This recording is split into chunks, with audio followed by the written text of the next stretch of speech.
Hello, everybody. You're so quiet. Don't be scared. This is going to be good. This is going to be good. I'm Elaine McGee, but we'll do those introductions a little bit later. I want to welcome you to, it's actually the nursing orientation. It's health sciences. Often we have EMS and everybody else, but this is just nursing today, so welcome. I want to introduce you to Dr. Glenda Collegros. She is our interim president here at Southern Union, and she's going to talk with you a few minutes, okay? And we're very happy to have her over here today. I didn't know she was going to be able to make it, so welcome. Thank you. Yeah, I came all the way from the Wadley campus down to here, and I'm living in Opelika, so I feel like I'm on a racetrack today, on a relay race. But anyway, I want to welcome you here to Southern Union State Community College's nursing program. I was sitting there thinking probably the two most important days that you'll have in the program as far as your excitement is today and when you walk across that stage getting that pen and getting that diploma from Southern Union State Community College. So we welcome you to our nursing program.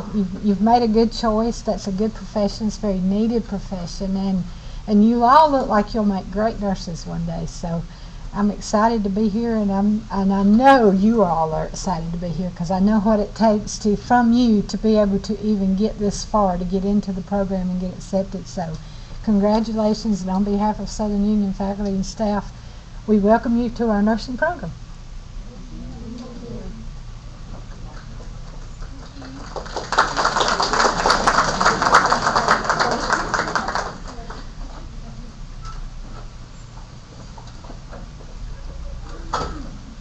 We are glad to have you guys with us today. We're excited for you to begin this new venture in your life. Some of you may have waited a while to get into this program. Some of you it may have been the first time you applied and you got accepted.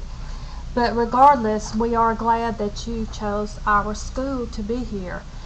My name is Rhonda Davis. I'm Dean of Health Sciences. Formerly, I was Chair of Nursing, so nursing is my heart, you could say.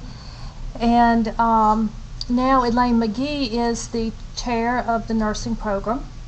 So she is over the nursing faculty. So remember the chain of command. If you have any problems or issues when you're going through the program, go to that person directly first. And if that's not resolved, whether it's a peer or fellow student, go to your faculty member and try to resolve anything.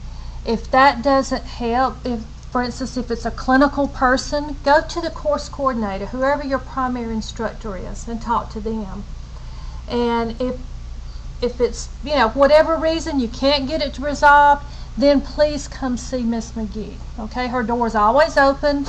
And believe it or not, all of us still, even faculty and all, and I want you to make sure you hear this, we all tutor students. And in some schools, a lot of people don't realize that, and they said, you mean really the faculty will tutor me? Yes, we will. Even Miss McGee or myself, and it just depends on what area you might need. If it's a specialty area, we may say, go see Miss Cash if it's OB or something like that. But please feel free to come to us. Don't let things just rock on and you're unhappy or something's going on and you don't let us know about it.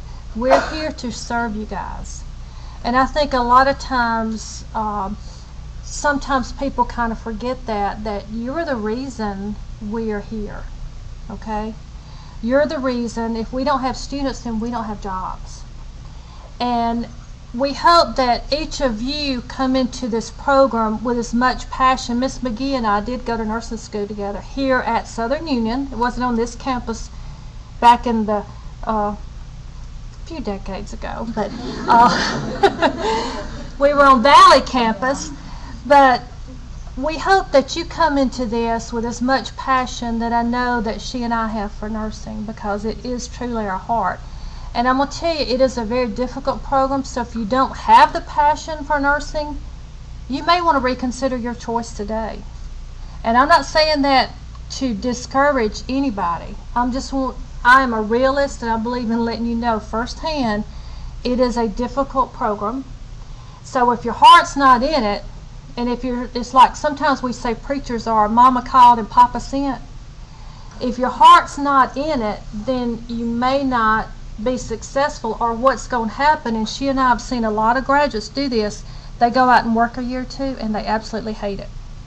And the next thing we know, they're changing careers and doing something different because they didn't want nursing in the first place. They did it because parents or somebody said, hey, you can always get a job. I hope each one of you are sitting here today because it's not just a job that you're wanting in the future, that it's your career, because there is a big difference between a career and a job, and you guys know that. You've worked very hard to be sitting in this room today, and we take pride in our students. So yes, it is a difficult program, and we will expect a lot out of you guys, and we set the bar very high. So don't come complaining when you say, well, I thought I could just look up a few things the night before a test, but I didn't pass the test. It's not going to work that way in nursing school. I don't care how well you did in academics. We've had valedictorians from high schools crying in our offices because they're failing out of nursing because they didn't know how to study. They zoomed through high school, never had to pick up a book because it was easy to them, and then they get into a health science program and find out it's a different world. So please jump on that study train very quickly in the program, and that will really help you be more successful, because I'm going to tell you, it's determination that gets you through the program, not the 4.0. It is determination and perseverance that will get you through our program, and we are excited for you to be here today. And we have just some great clinical faculty that will be leading you guys. We have some great clinical sites, and Ms. McGee will be going over those, but we truly want the best for you. And I think if you haven't heard of the reputation yet for our grads, ask any of these employers in these hospitals around here, and they will tell you they want Southern Union grads. So, don't take our word for it. Ask some of the employers out here. Ask some of the nurses on the floor and everything. We're out visiting preceptors right now in all these different hospitals, and we hear positive after positive comments about our grads that are out doing there for 120 hours this semester. And they, so one thing about this degree that you will achieve in, in a couple of years, you could literally go to work anywhere you wanted to. That's the great thing about being a nurse too. You can, you can go various different pathways. And one thing you will hear from us from the very beginning, your first semester, we're going to say, think about going on for your BSN. Don't stop at the associate's degree nursing. Continue taking your classes to go towards a bachelor's of science in nursing, because we do encourage you to further your degree too. And we have a lot of our grads that are now CRNAs, nurse practitioners, DNPs. I mean, they have really, they just keep going on advancing their career, and we expect no less from you guys. But we do thank you for coming today, and I'll turn it over to Ms. McGee.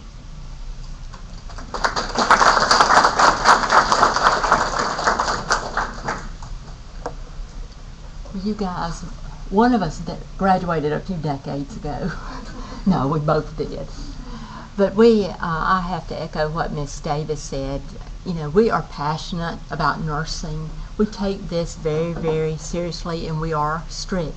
How many of you did a lot to get ready to come today? I mean, as far as taking classes, getting health records, doing all this stuff. Okay, so you had to go through a lot. We're going to let you talk with several people today that have a lot of information to give you. It's going to be quite overwhelming, I'm sure. I've tried to put on the agenda for you their email address so that you could email them with questions, and they'll be very helpful to you. But we take nursing very, very seriously here, and we hold you to high standards. We're strict about it.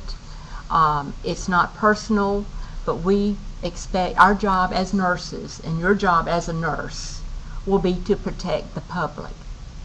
Okay, that's in the administrative code for nursing. That's what we do. So our job in that is to educate you, to give you the tools that you need, and to hold you to those high standards. And so a lot of the first semester is getting your organizational skills together and getting you where you need to be. And we'll be talking about that a good bit today.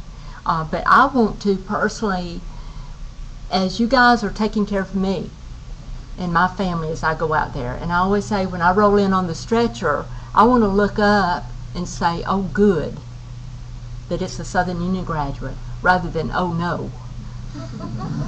You know? So we take this very, very seriously. We will teach you the skills. We will hold you to standards. Our grades, and we'll talk about those some, but a 75 is a C, 74 is a D in nursing. We raise it a little bit higher so that you can pass NCLEX when you get out of here. And we'll talk about that a little bit more today. But we hold you to higher standards. Okay. Let me introduce you to some of the people that's going to talk today. And I guess as far as the order, do we have a particular order? I think her slides come a little bit Okay. later, so Okay. Ms. Stringfellow can go ahead and Okay. talk to you. I don't have a registration slide up Okay, of course I'm put my slides up here, actually Miss Davis's slides when she did this. And again, I'm the chair of nursing. I've been this since September, so I've been around the block a few times, but I haven't been in this position very long. So, but we can find the answers to you for just about anything you need. Our website out there, hopefully you have gone on there and looked through and found some stuff that you need, and we'll help you today with how to do that too. As Miss Davis said, remember your slot is very valuable. Okay, if you don't go to clinical the hours that you're supposed to, if you stay out of clinical, if you're absent class a certain number of times, then you cannot progress, things such as that. Okay, so it's important that you be here. We do allow a certain number of hours for emergencies because we always have things that happen. Life happens, right? Okay, but don't take this lightly. Don't take attendance in school. Don't take attendance at clinical lightly. Okay, but your spot is very valuable, and very glad that you're here because this time I think we had about 200 people that were qualified, close to 200. Okay, and we accepted 58. Okay, and I know there are some alternates in the room today that came for orientation. We've got to where we pull the alternates in here so that if anybody decides that they are not coming or they don't come the first day, we will be calling. Okay, so your slot is very valuable. There's somebody waiting to take your place if you decide not to come. So hopefully you are very serious about this. You're going to work hard.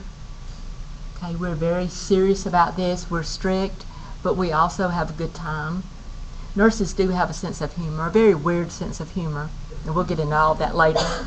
But you'll have a good time, particularly in lab.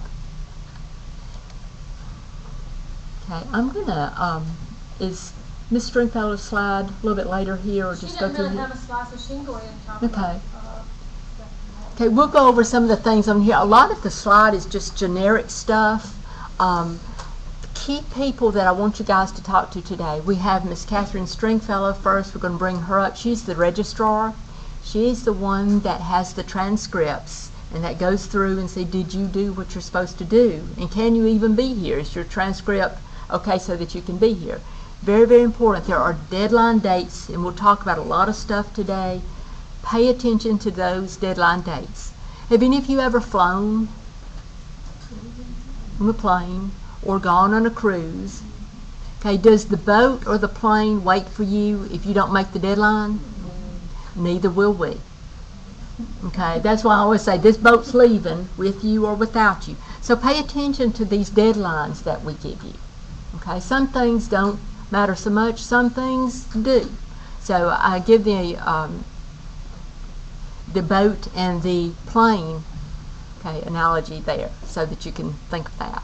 Okay, Ms. Stringfellow, if you want to come talk to them, and again, she is the registrar, and I put her email address on there for you. Good afternoon.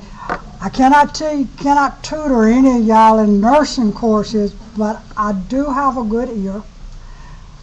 I do have a big shoulder. So, but my office is in Wadley, and my extension is 5155. I come to Opelika campus on every Thursday. But I am the one that does, like Ms. McGee said, you know, I do the keeper of the records. your transcript. When you graduate and earn your nursing degree, then I'm the one that gets that on your transcript, and we'll be the one who sends it to the state board and to your employer when you get ready to apply for a job. But each one of you are handed one of these pamphlets here. Okay, this little block right here, if you'll go ahead and write your student number there, because we do not use Social Security numbers anymore. You put it on your application, but we'll never take it over the phone from you if you call in to the records office or admissions office to ask anything. We only go by your student number. Okay, that student number is going to be good for the rest of your life. As long as Southern Union State Community College is in existence, you will be able to go to the website and go to your account, see your unofficial transcript, request a transcript to be sent, get an enrollment verification, and there's just a lot of stuff you can see. Your financial aid. If you've applied for Pell or loan, you can go and see if they've posted it out there, if it's ready to go. You can see all the transactions that you've done. You can print out your billing statement where you've paid all your tuition. You can print that out. So there's a lot of things you can do. So I suggest you go to the website and go to your account, as soon as you can. But this tells you exactly, how to do it and how to set up your emails out there. And this group needs, we're changing how we're going to do an email, but you're still under the old one where you're going to have to go in and set it up, okay? But like I said, I am always there. I have one bad ear and one good ear, so I'll turn my good ear, but I'm a good listener, okay? But I can tell you this, our nursing department is the best in the world, and these ladies over here, you cannot find anybody better than they are to help you and all like that. I just wish that had been around when I graduated from high school, and maybe I would have fulfilled my dream of becoming a nurse. But I wish all of y'all the best, and I'm just a phone call away. Thank you.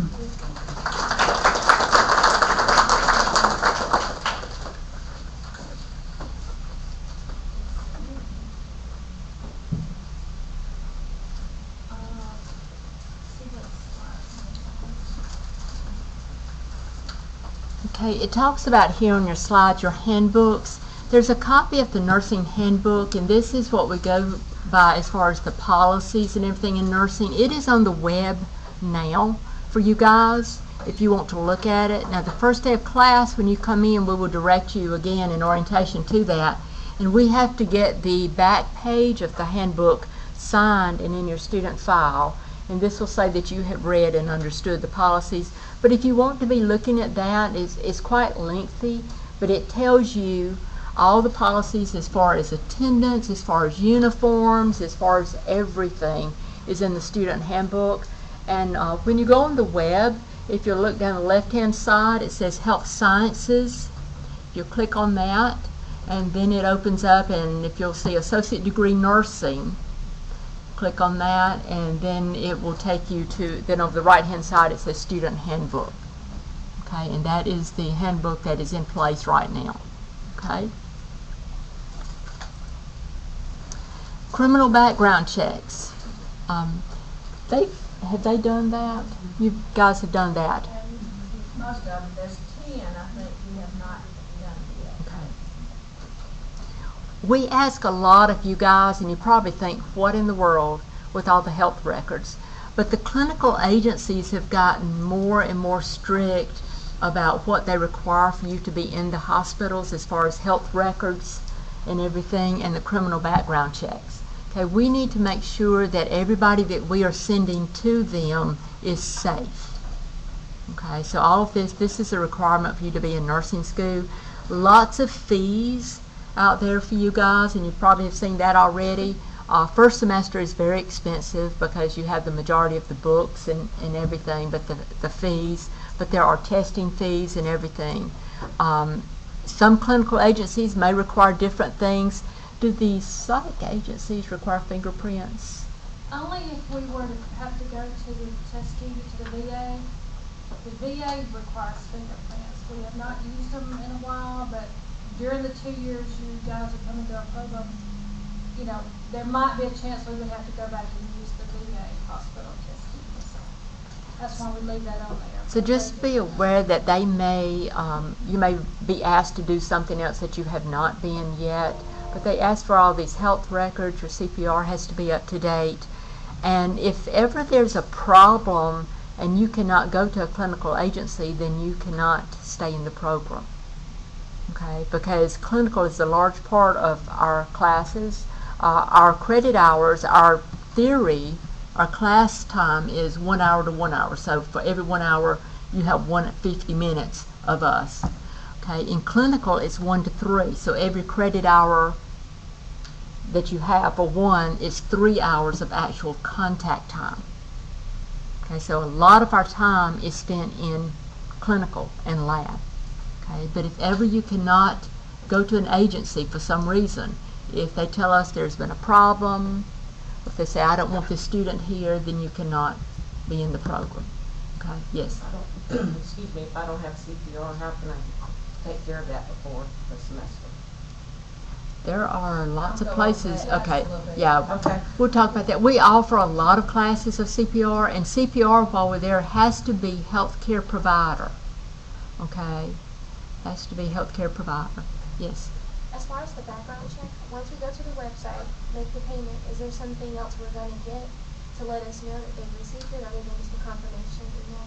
I think You'll get a confirmation right back, and that's all you're gonna get. I will get the information, and you're welcome to call me after you think it's had time to clear, and I'll be glad to let you know. yeah, and we'll let you know if there's a problem.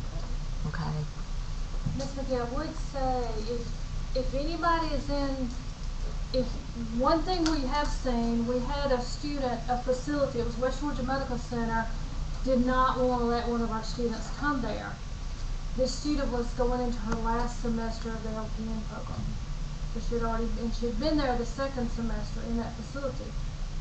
Come to find out, she was on the no rehire list. If any of you have ever worked in a hospital and you are on what they call a no rehire list, this particular student was a switchboard operator and got a new job and did not work her 2-week notice. She only worked part of the days and didn't fulfill her 2-week notice that you're supposed to do, and that's why she was considered no rehire.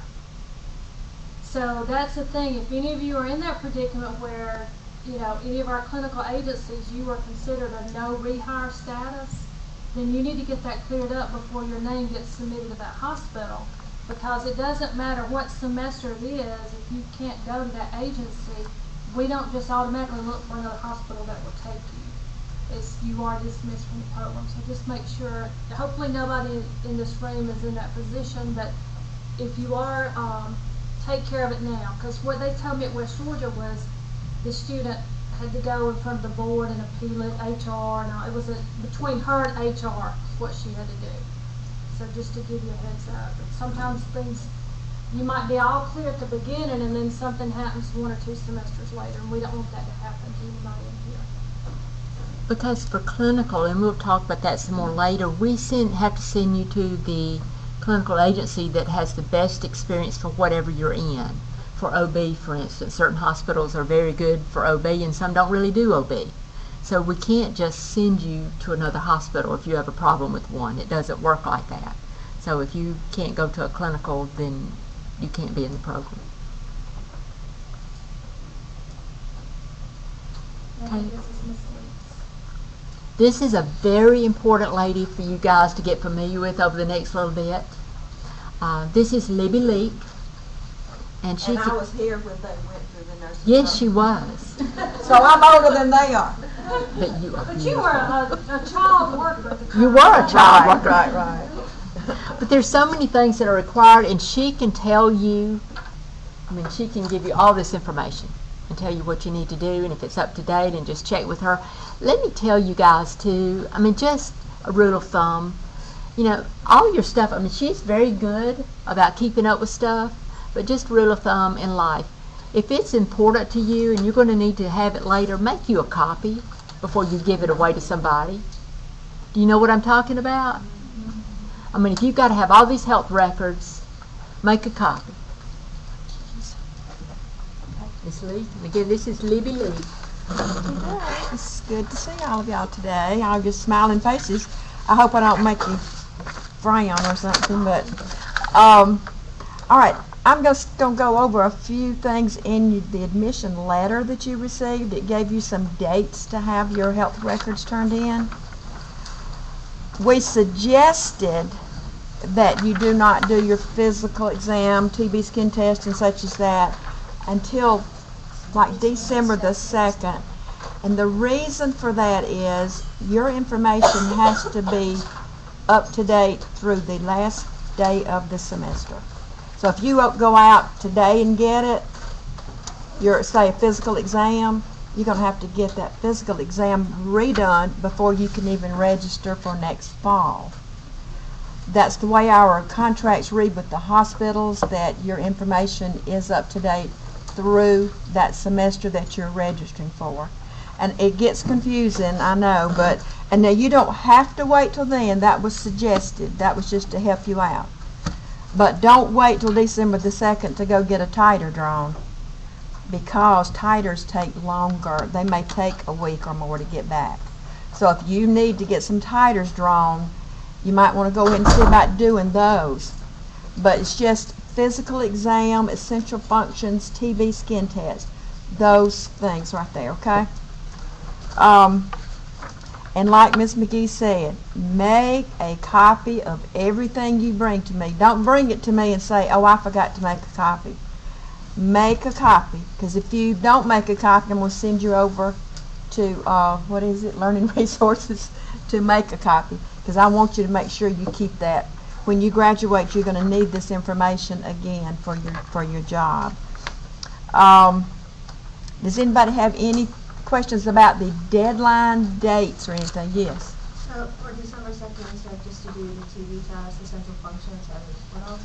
Yeah, your physical exam, I believe it's called annual health questionnaire, and the essential functions, and the TB skin test. Those are the 3 things that you really have to be on top of right there. So If we're an alternate, what do we do to catch up? Because we didn't get the information. right, well, as soon as you're admitted, they'll put you a deadline date in there, Okay. and it may not be the same as what's in here. Okay. Okay, so may give you extra time. It's according to when you are admitted. So Okay. okay. All right, I'm just going to start with the checkoff sheet you had. I don't know if anybody brought it with you, but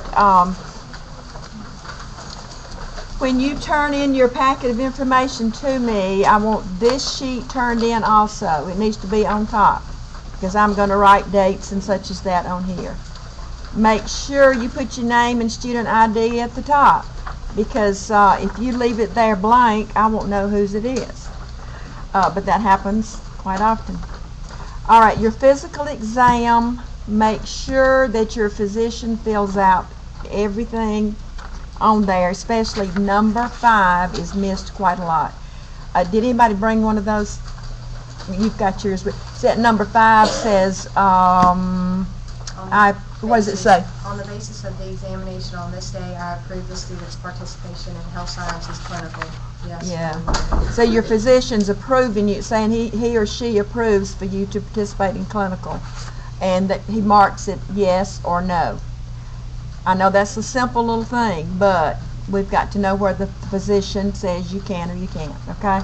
And the same thing on the sheet following that is called essential functions. Make sure that you sign that form, and the doctor, the CNA, whoever does your physical, make sure they sign it also. And you see on there's 2 places to put your initials. One of them says I can perform these functions. The other one says I cannot. Make sure you only check one of those. Lots of students just don't read it and they initial both of them, and I'm like, no, either they can or they can't. So we have to have it, and if you do that, I'll give it back to you and tell you to correct it. So, okay, the next item is varicella or chickenpox.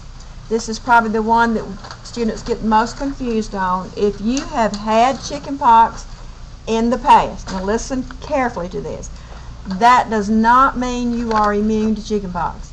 That will not count. to put on this line, I had chicken pox. If you've had chicken pox, you need to get a titer drawn. And that will tell you if you're immune or not. And some of you may be surprised to find out you're not immune, even though you've had chicken pox. The titer is actually a little cheaper than getting the vaccine. But if you've never had chicken pox, there's no reason to get a titer, I wouldn't think. Yes? Do you get that at the same place that you go for your health exam, or can the health department do that? I'm not sure if the health department will do that. I don't think so. A lot of people go like somewhere to like Auburn Urgent Care or somewhere like that, and you get TB skin test, titers drawn, whatever. Yeah. But you can get the vaccine if you've never had it, or you can get the titer drawn if you've had chicken pox, okay? And does everybody understand that? I always have a student that comes in and says, but I had chicken pox. But that's not proof of immunity, okay? Say for instance, if you're missing some shots, is the health department okay to get those? Oh, sure, sure. They are. Did you have a question? I did. If you've gotten the vaccine like 10 years ago, you don't have to get a titer from No. If you've had the vaccine, as far as I know, I haven't read anything different. Okay, the measles, mumps, and rubella. That's lumped together in one injection called the MMR. But you're going to have 2 of those MMRs. And more than likely, everybody in here has had 2 MMRs when they were a child. Do you have a question? Yes, ma'am. So as far as the varicella and the MMR goes, do we need like a record and attached to this? So yes, you'll attach anything you bring to me. Attach it to the back of this sheet. Bring everything at one time. Don't bring me 2 pieces today and 3 next week and whatever. Bring it all at one time, unless you want to just drop by and let me check what you have. I can't keep it if it's not complete. But on the MMRs, you can also have a titer drawn. If you can't find your records anywhere and you know that you had those 2 MMRs, you can get a titer drawn and see if you're immune there, okay? Tdap. This is not just a straight tetanus shot. This has pertussis in it. That's what the P stands for, or whooping cough. So you need to make sure that what you had is not just a straight tetanus shot. You've got to have the Tdap, and that's the hospitals are requiring this. Yes, ma'am. Yes, ma'am. Where it says 18 years or older, does that mean like if you are 18 years or older, or does that mean you had to have one since you were 18? Well, the general rule is that if you're 18 or older, you get the adult dose of the Tdap. Younger than that, you may have had a Tdap younger. I'm not sure. Are you not 18? Yes, ma'am. I know I had one when I was 14. And if I need to redo that to make an adult. You had a Tdap when you were, okay. I'm not sure if it was the adult version or the, you know, just check on that. Now some doctors will say, I don't want to give this patient one because she just had one 2 years ago. Maybe it wasn't quite 18 yet, but and if a doctor's going to refuse it, then we have to take what we can get. But you do have to have had one, okay? But you can let me see what you have, and I'll determine that, okay? What was your name again, please? What was your name again? Leak, Libby Leak, L-E-A-K.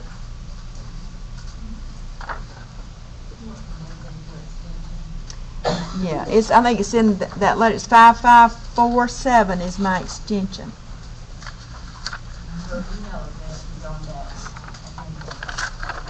Yeah. Okay, hepatitis B. There's a series of 3 injections. You get 1 injection, 1 month later you get the second. 5 months after that you get your third. Some people bring in a titer for that also. They've had injections in the past, whatever, and they want to prove immunity. So, but go ahead and start your series. Yes, ma'am. That was actually my question is, if we haven't had the full series, like if we have to start it, do we have to have the entire thing before the health records is Oh, no. You just have to have started the series.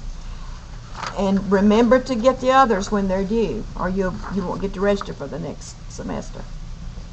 All right, TB skin test, or PPD. That's another one. If you can wait till December the 2nd to get it, it would be really good. Okay? We need a negative results on that. If you've ever had a positive skin test, you need to get a chest x-ray. Yes, ma'am? If you got the TBC test done again, do I need to get it again before, or? You got it this past May, that would still be fine. You would just have to get another one before you registered for summer semester though, but you know, that's fine. You're good on that one. For the hepatitis B, do we have, like, will we have to have a titer if we just have, like, the first series, or just, will that sheet that says we got it? Just bring me something verifying that you have gotten the series of 3, okay? No, you don't have to have a titer. Okay, and we've already kind of gone over the background check a little bit, and I did notice that I think it was 11 of you have not applied for your background check yet. Go ahead and start that process because sometimes it does take a little longer. I don't know why. I think they do them in batches or something. So anybody who applied for one October 30th on through today, theirs is listed as pending. But anybody before that, they're all cleared. But for you who have not applied for that, go ahead and do that as soon as you can, just in case they need a little extra time. If you've lived in more than one state, it takes longer for them to check your background, especially if you've lived in 2 or 3 states, because they're going to check them all. Okay, CPR. You do need the American Heart healthcare provider. You can get some forms in my office or down in the lobby there to register for this course at Southern Union at the cost of $30. You would have to simply fill out this form, take it over to the business office and pay you $30. They're going to stamp this paid and then give you a receipt, and you bring both of those things back over here so we can make sure you get on the roll. And don't wait around about doing this one. The next one is Friday, November 22nd. They do fill up, they close out, and then you have to run around trying to find a course sometimes. Sometimes the hospital offers it in different places. So, but don't do these American Heart look-alike courses. They're out there on the computer, and they are not American Heart. They look like it, but they're not. Okay. Health insurance.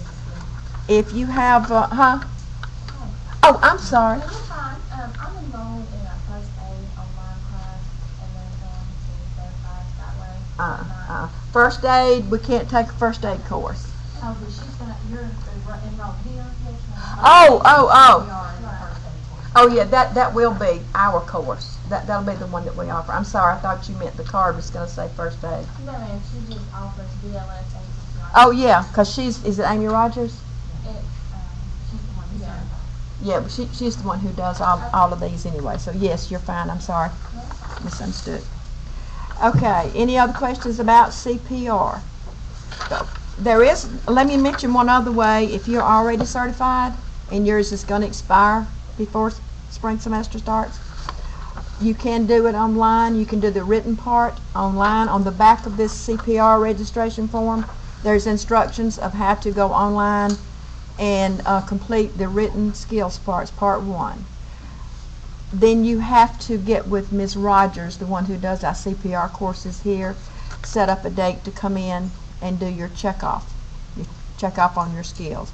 That will cost you $10 at Southern Union. Okay? All right. Health insurance, I just need for you to make a copy of your insurance card. Don't hand me all of your records and say, oh, here's my card. I don't want the card. I want a copy of your card. Same thing with CPR. I want a copy of your CPR card. I don't want the real thing. Yes, ma'am? You just want the front and back copy? Yeah, go do the front and back. On both of those, because the CPR especially has where you took the course and who did it for you. Okay. Is it okay if you're covered through a primary care? Oh yes. But make sure you put your student number on there. If your name's not on that insurance card and it gets separated from your packet, I won't know who it belongs to. I'm glad you brought that up. Always put your student number on just about everything you hand me because it's just quicker. All right, the flu vaccine. I hope a lot of you already have your flu vaccine. Yes? So I have a question on the health insurance. If we don't have current health insurance and we want to be supplementing, I saw on the cost sheet that it costs about $4.99. Yeah, I didn't actually bring one of those. I have those information sheets in my office, and they probably have some right down in the lobby area. But When we go to get that, can we use our loan that we get? no, you'll have to pay for that out of pocket. Okay, is it all one lump sum? Or how does that? You can pay for it by the year or by the semester. They will do it either way that you need to do it, okay?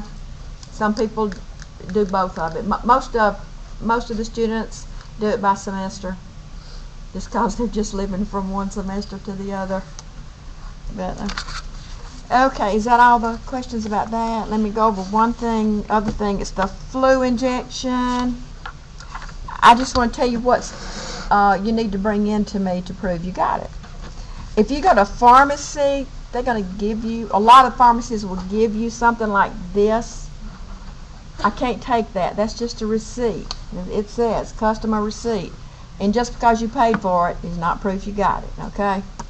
I don't think you'd pay for it and not get it, but, you know, we'd have to be sure. So, I need something. The person that administers your vaccine, I started to say exam, your vaccine needs to sign that they administered it. They can write it on here, the date, their name, and they administered it. I have one right here that the pharmacist wrote on that right there. I gave so-and-so the flu vaccine on whatever date.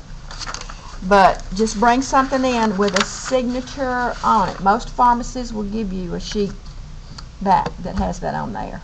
So make sure it is the current flu vaccine that you are turning in to me too. Is there anything else about health records that I can answer for you? Yes. Can we see the flu vaccine before December 2nd? Or Oh yeah, you can go ahead and get that. You can go ahead and get that, or any titers drawn. You can go ahead and start your Hep B series, Tdap, and all that. It's mainly the physical essential functions TB skin test that's you need to kind of wait on if you can. these forms that you're Yes, yes, plus your TB. Okay. Any questions? Oh, let me tell you one other thing. I'm sorry. When your health records are about to expire, you will get an email. Not from me. It's going to be from a system called eValue. And you'll get sick and tired of getting those emails, but they will email you like 90 days out from when it's due, 60 days, 30 days. They want to make sure you know that it is going to be coming up and it's due, so you won't have to say I didn't know. Okay? But you will get emails from this eValue system. And don't run out and get it with the first email you get, because then you're going to get out of whack again with your date. So, anyway. Okay. Any questions about eValue, health records? Yes. The email, will it come to my school email? It's going to come to your school email. Once you get in school, that's going to be the one that everybody uses to correspond with you. So make sure you check it a lot. Some people say, well, I hadn't checked mine. And maybe it's a month into school, you know.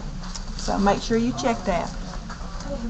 Once Sure. you get the titer, like I have to have the titer for chicken pox done. Mhm. All my other health records are fine. Mhm. Once we have that titer as proof, we don't have to redo that every year. We Oh, just no, have no, to no. send That's you a one-time deal. Okay. Your MMRs, your Hep Bs, and your Tdap, and your titers and stuff, you just going to have to do that one time. So if your titer comes back for chickenpox and you're not immune, you then have to get the... Then you have to get the vaccine. Okay.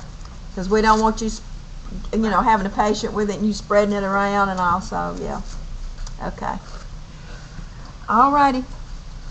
Y'all just give me a holler. My email's on that letter. When you get ready to turn in your health records, let me know when you want to come in and make sure, because I'm part-time, and I want to be here when you turn them in, okay?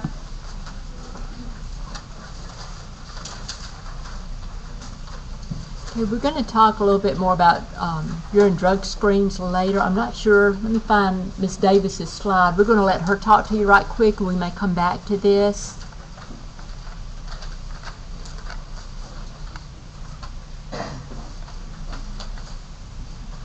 Here we go. Okay. This is Miss Nancy Davis Bramlett. She'll always be Nancy Davis, but she got married recently.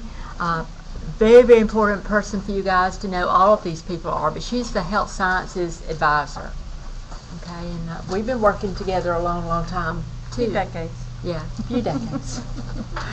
Well, it's good to see all of you here. I've talked to most of you since I'm the academic advisor for the health science programs. A lot of you have come in and talked with me.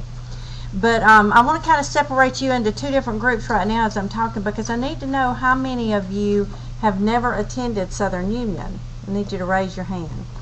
Okay, so first I want to talk to you because evidently you're transferring in some credit, right? You've maybe taken your math and English and anatomies and things at another college. Since you have never enrolled at Southern Union, your transcripts have not been evaluated yet for anything other than acceptance into the nursing program. So we have not looked at your credit for speech and psychology and humanities electives and all that type of stuff to make sure that it will truly transfer in. So after you enroll in your first semester at Southern Union, the lady's office that you met before, Ms. Stringfellow, her office will go through and they will evaluate your transcripts. So you can kind of check on that account she talked about, and you can see when your transfer credit is evaluated. You may see that she didn't give you credit for the psychology or something, and that's where I come in. If you had a psychology at another college, and this is just an example, I'm also talking about all your other credit, but if you see that they did not give you the credit on your transcript as equivalent to our psychology 200 or 210 or speech or whatever, you need to come see me, because we need to look at that course to see if it is going to transfer here. If you look at your curriculum for nursing, you will notice that there are courses scattered throughout the curriculum. Your anatomies and your microbiology and all those courses are due at a certain time in that curriculum. Well, if you don't have credit for that course by the time you get into that semester, then you might get into trouble and you might have to stop out of the nursing program until you take that credit. So we want to take care of any of those little holes in your transfer credit that first semester after they get your transcript evaluated, to make sure that we have everything taken care of, and you know if you have to take speech, you know that it has to be done by the 4th semester. So does that make sense? So you're going to look at your transfer credit.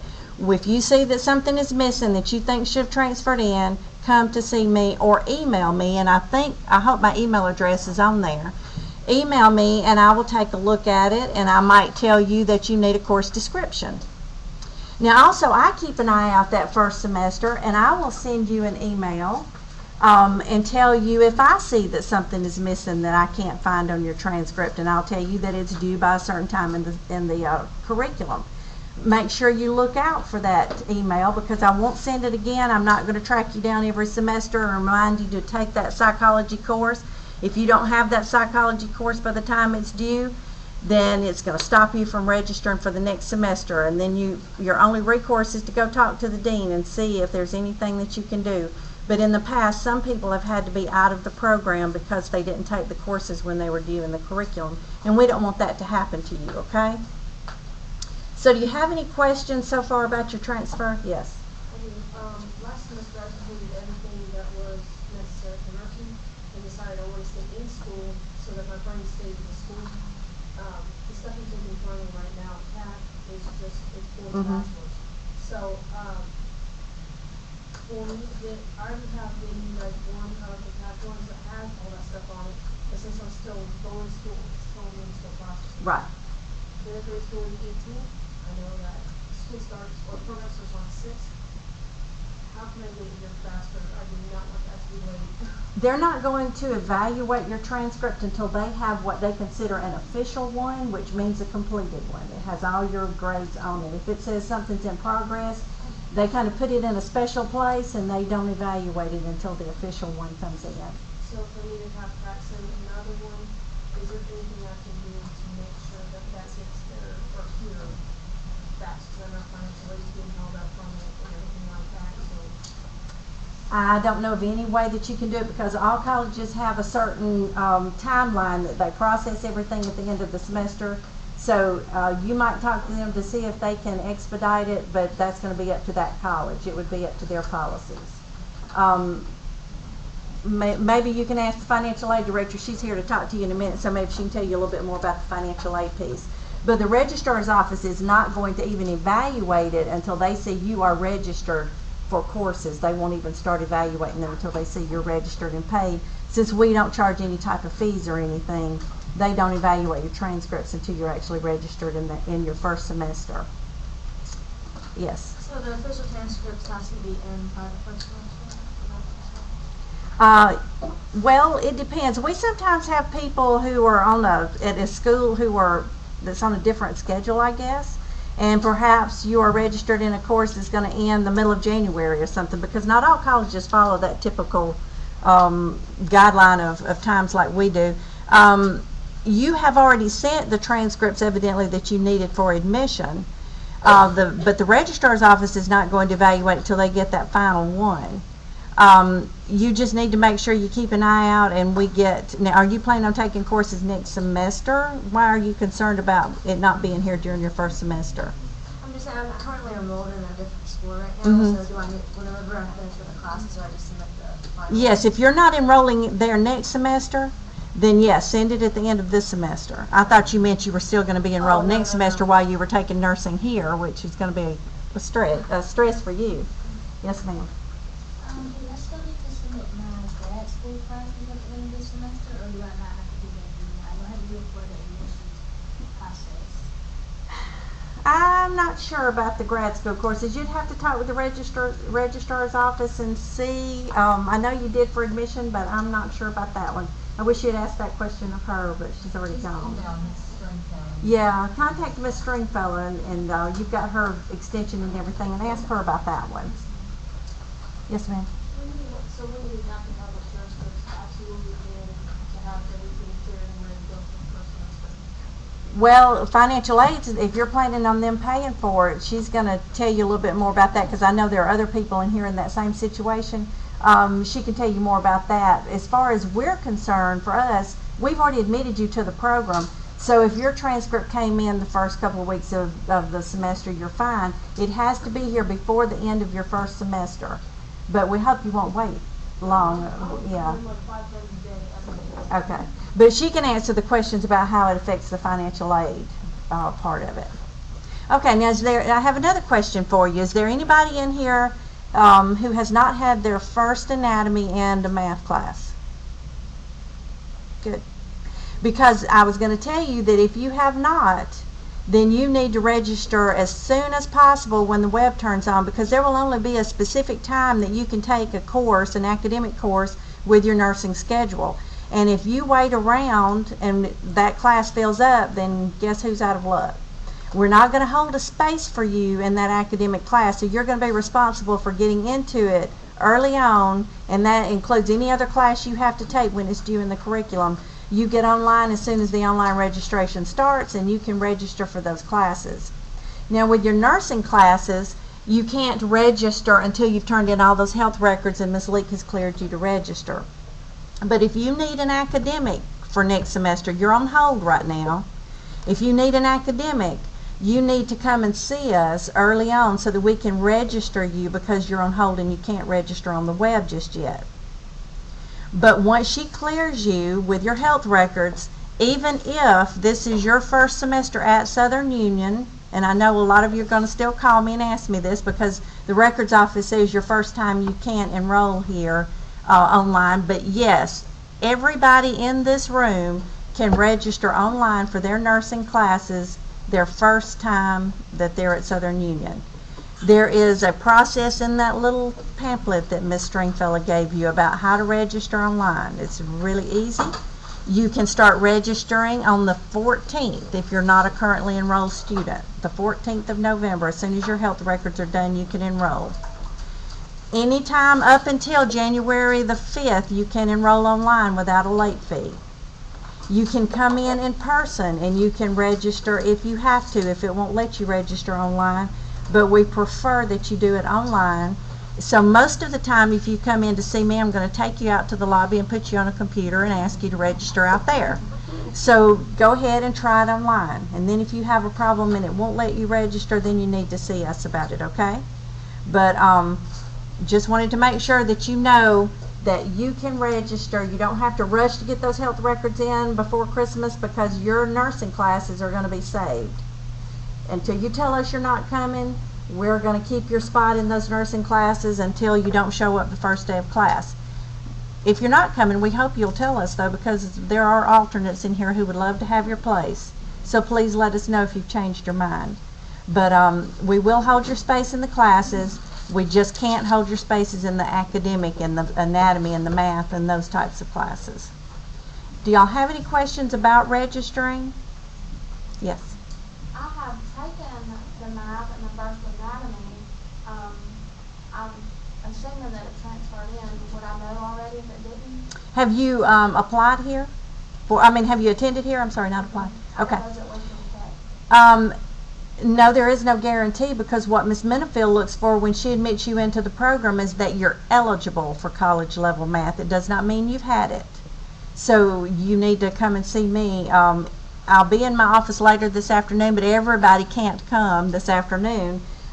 So if there's a long line, you may need to come back another day. But I'll be in my office after y'all get through here today if you want to stop by. And I can look at your credit right quick and see. If you're going to be here tomorrow, I'll be in my office after lunch tomorrow. And then Friday morning I have a meeting. Then registration starts next week. It gets kind of busy. So, just be patient with me. I can't do everybody at one time. But yes, if you transferred in, there's not a guarantee that your math or your anatomy transferred. I'm sure your anatomy probably did because you must have gotten points to get into the program. But we need to look at it to make sure. Downstairs, second floor, if you're in the lobby, there's a table where you sign in to see either me, Miss Minifield, or Miss Leak. You just sign in to see us and then have a seat. Is there a stone seat on the lobby? Second floor, in the lobby. Well, there's a little waiting area behind the lobby. Okay. I know I just asked for everybody to come down to my office after that. Well, a lot of you have already talked to me about it, so a lot of you already have your answers. But, those of you who don't know for sure, you do need to check. Yes? With the classes for this summer, are you just talking about stupid, the pre-reps or the nursing registration for those classes? Right now, you need to check if you're a transfer student. Right now, you need to make sure your math and your anatomy transferred. We can worry about the other stuff when your transcripts get evaluated. We need to worry about the first semester because if you enroll and we don't find out your math didn't transfer until the middle of the semester, we've got a problem. So you need to find out about math and anatomy now. And if you don't have credit for math or anatomy, you need to register next week with us, with me, not with us, with me, before everybody else starts registering on the 14th. So you need to come in maybe on the 12th or 13th and let's get you registered in a math and an anatomy if you need it. Remember, all the other stuff, wait. I don't want to look at psychologies and things right now, so don't come down there and say, is my psychology transferred? I'm not looking at that today. Only math and anatomy 1. And then if you are just needing to take your nursing classes, you can register for those at any point. Nursing 102, 3, and 4, you can register for those at any point up until January the 5th without a late fee. If you wait until the first day of class, there will be a $25 late fee, and you cannot go to class until you have actually registered and paid your tuition. Like you said, it starts when registration for nursing classes? Registration for nursing starts on the 14th. It's all published in our college schedule if you want to look there, if you don't remember. Currently enrolled can register on the 12th and 13th, and anybody who needs an anatomy and math can register on the 12th and 13th. Everybody else can start on the 14th. But not until this is done, right? Not for nursing. If you need an academic, I know it gets confusing. Nursing, you cannot register until your health records, but academics, you can register, but you'll have to register in person. So if you're gonna go do the health thing in December, you're gonna register after that. Is that what For your nursing, yes. you gotta wait until all that's done, you can't register 14th, and then you gotta wait till all the health stuff. Correct. And what she's saying too, and I know it gets confusing, that those anatomy classes, if anybody needs them, and I didn't see any hands, were there any hands? Nobody raised their hand, but That's some of them good. are not But if sure. there's anything that you're supposed to have in this particular semester, it can slip away if you don't go ahead and get it. That's what she's saying. Our classes, especially our science classes, only hold 28 people. And if you don't register early, it's easy for 28 people to get into that science class because you only have one time that it will fit in with your nursing schedule. They'll fill it up, and then if you don't, even though you're accepted into nursing, if you can't take the science class that goes with it, then you can't progress. Does that make sense? Is that just for anatomy one, or is that for That's for any time in the curriculum. As I mentioned, they're spread out. If you don't have that course by the time it's due in your curriculum, you can't go to the next semester. With a C or better, I should say. And if you're talking about micro, I don't know if it'd be wise to wait. Sometimes people wind up withdrawing from micro because it's a little bit difficult. So I don't know if I'd push that to the last time I could take it before I gave it a try. Is there somewhere online that we can look to see if our credits have transferred? Have you enrolled here before? I took a class one time. You can look on that account. She told you your unofficial transcripts would be there. That's where you can see your transfer credit when they get it evaluated. Okay, thanks. Okay? All right, then I'll turn it back over to Ms. Cynthia. Hope I haven't confused y'all too much. Lots and lots of information, lots yet to talk about. I've got one more person I want to talk to you, and then we're going to take a break, and we're going to come back and talk to some folks who are going to give you stuff. Okay? So do come back. Okay, I want to introduce Ms. Pam Jones. She's the Financial Aid Director. Lots and lots of information that's very, very important, because if you can't pay for your schooling, then that causes a problem. So lots of important stuff. I put her email address on there also, so keep that paper and again, use it. Thank you. I see a lot of familiar faces. I think a lot of you have been students here for a while and have probably passed through our office. The financial aid office is located over in the administration building on this campus. We are open Monday through Thursday from 7:15 to 4:30, and then on Fridays from 7:15 to 12:15. So anytime our doors are open, you are welcome in to ask questions or check on your status or whatever you need to do. In the financial aid office here at Southern Union, we handle any type of tuition assistance that you may have. So even if you're not applying for Pell Grant or student loan or VA benefits or anything, we handle outside scholarships. If you have the East Alabama Scholarship, I know a lot of you may have that. That runs through our office. We set up accounts for you to charge your tuition fees and books. Does East Alabama pay books? I think they do, some. Let me just tell you something about the East Alabama Scholarship if you have it. It does not pay for the $10, is it still $10 for the insurance fee?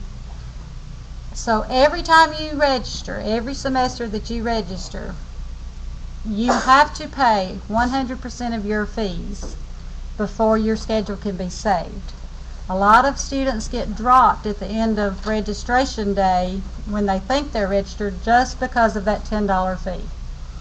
Since the hospital does not pay for it, it will kick you out.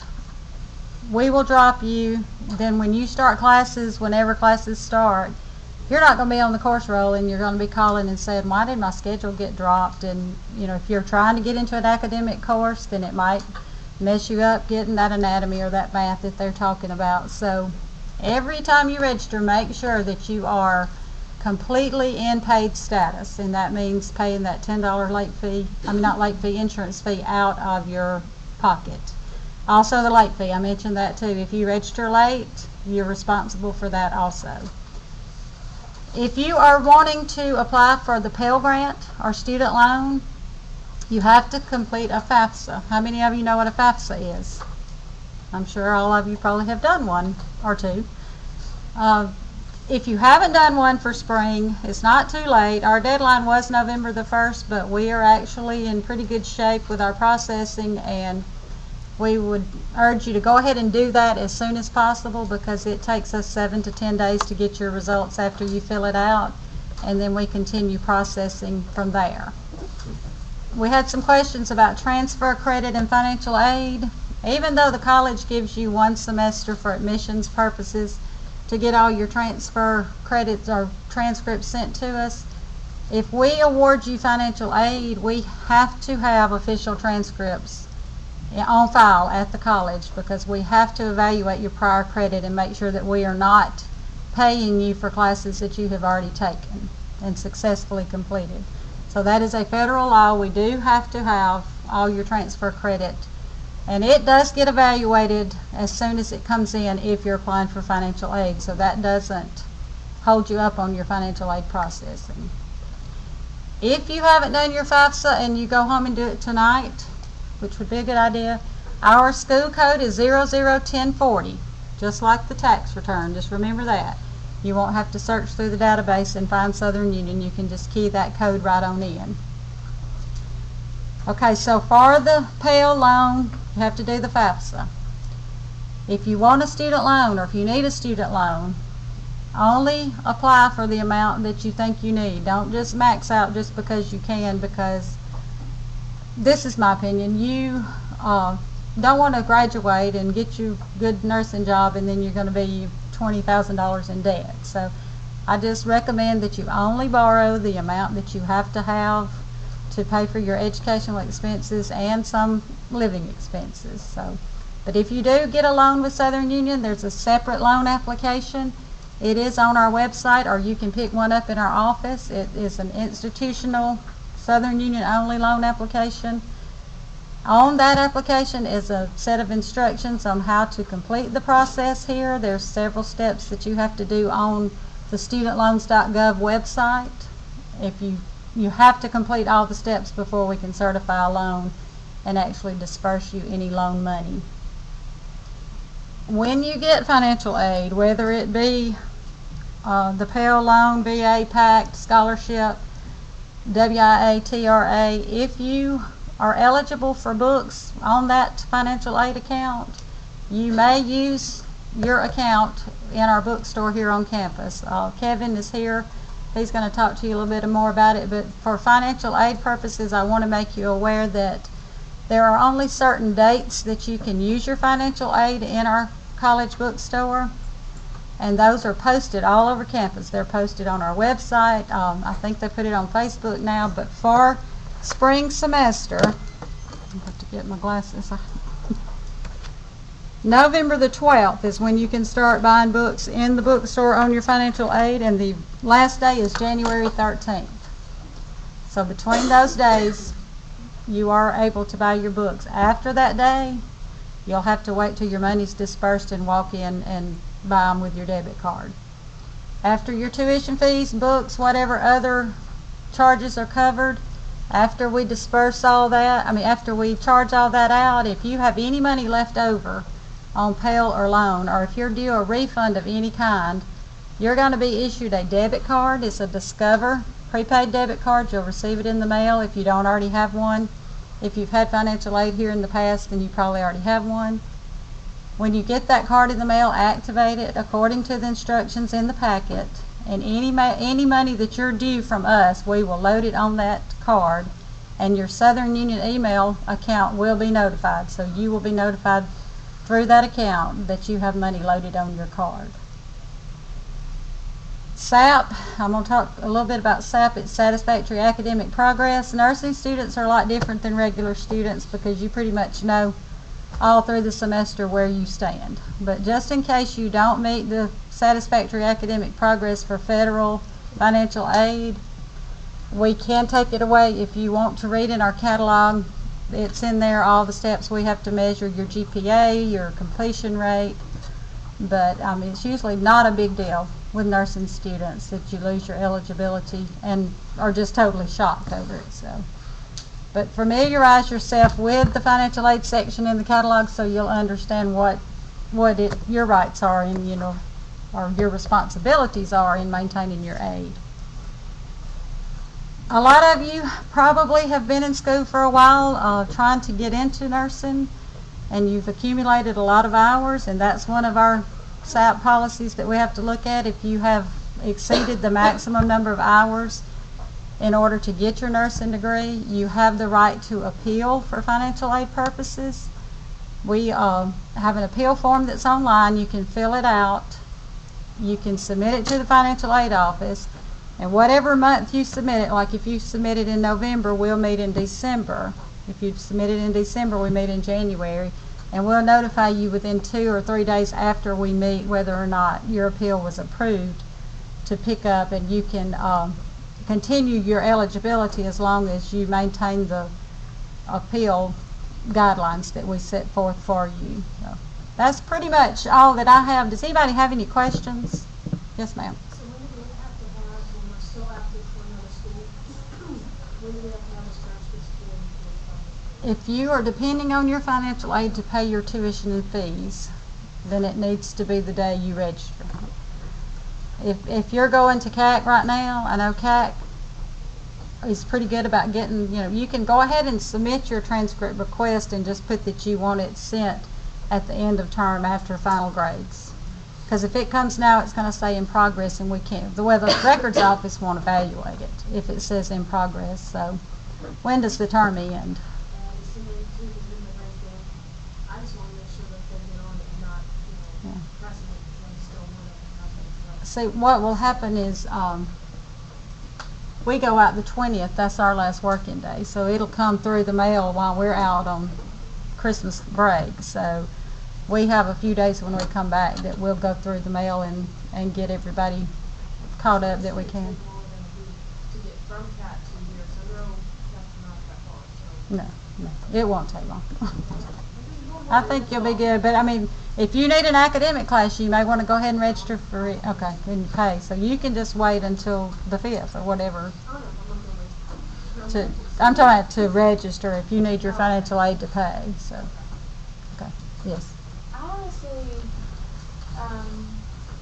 the Southern Union American Education document for the FAFSA, and on it said the IRS data of the travel retrieval tool. What is that? That's when you filled out your FAFSA. Did you use the IRS data retrieval? That's a function inside the FAFSA that lets you link over to the IRS, and it transmits all of your data from your tax returns into the FAFSA. I don't think I did. I mean, I manually put all the numbers in. So. Okay, all right. Well, then you're going to have to get the tax return transcript. That should be the second one. Have you ordered it from the IRS website? I did that a couple of days ago, so just bring it back up. As soon as you get it, bring that with that form in. Go ahead. We can use the Pell Grant fees, Right. Tuition fees. If you get a parking fine, or if you owe a library fine, something that's not a mandatory charge here at the school that every student doesn't get assessed, you have to come by the business office and sign an authorization for us to charge those fines to your Pell Grant. So like the nursing school specific fees we can. Right. Every nursing fee, even the late fee, is covered by the Pell Grant. We don't have to fill out the FAFSA form if we're not receiving any financial aid. No, you don't. And that's another thing. I'm glad you said that. You have to fill out a FAFSA every year. Like we're in the 13-14 academic year now, and the FAFSAs that are in effect right now are based on your 2012 tax information. As soon as you do your taxes next year for 2013, it's time to do the FAFSA for 2014-15. So remember to go ahead and do another one. So, yes. Yeah, I'm sorry to ask this question, but are you going to be here after? We will be here. I will be here. I have another meeting at 2, but there will be someone in the financial aid office till 4:30 today. Anybody else? All right, thank y'all, and good luck to you.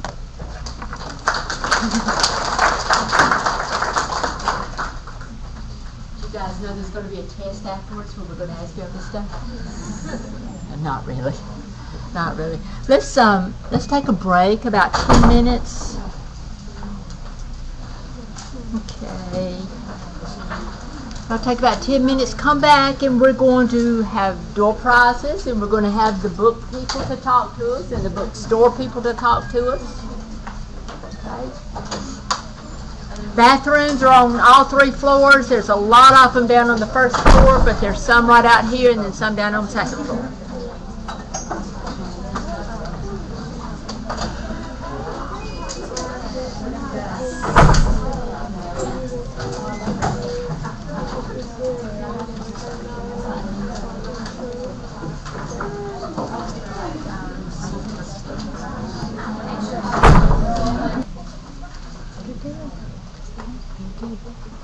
Okay, you guys, I have somebody to talk with you now. He's in the bookstore. All I know him is Kevin, so he can introduce himself.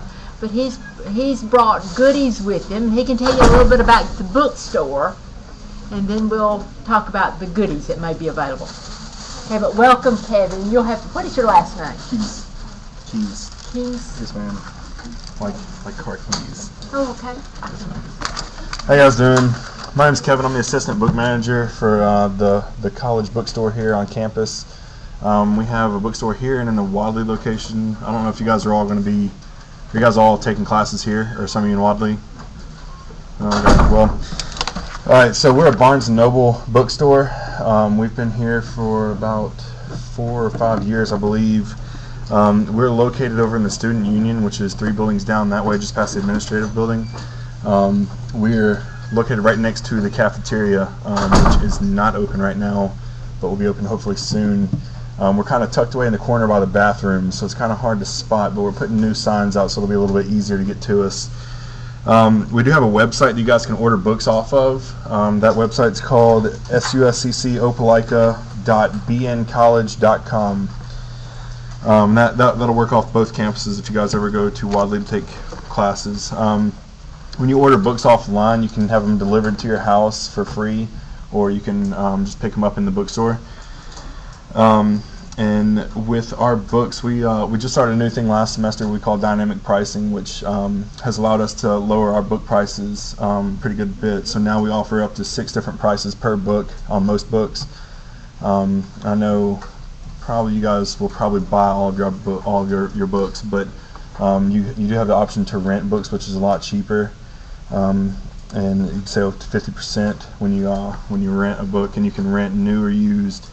You can buy new or used, and if I'm not mistaken, you guys are still going to be doing the nursing bundles, and we offer bundles for all of our health science divisions.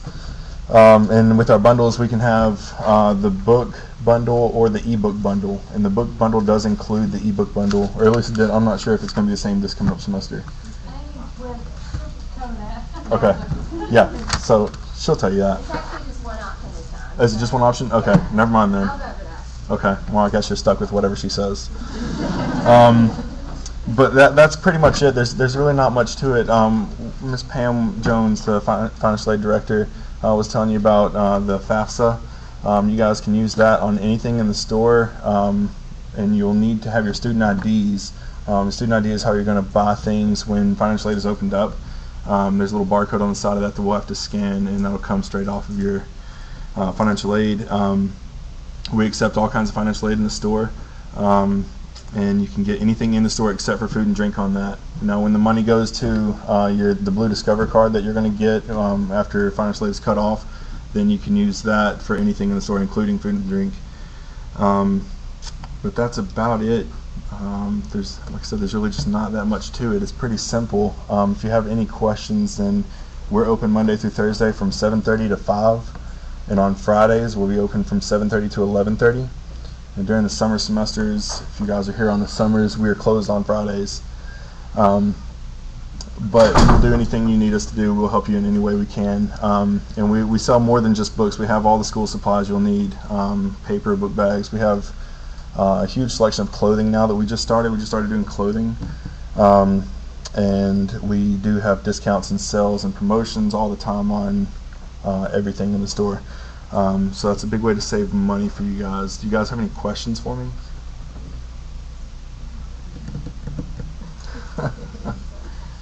Yes, this is great.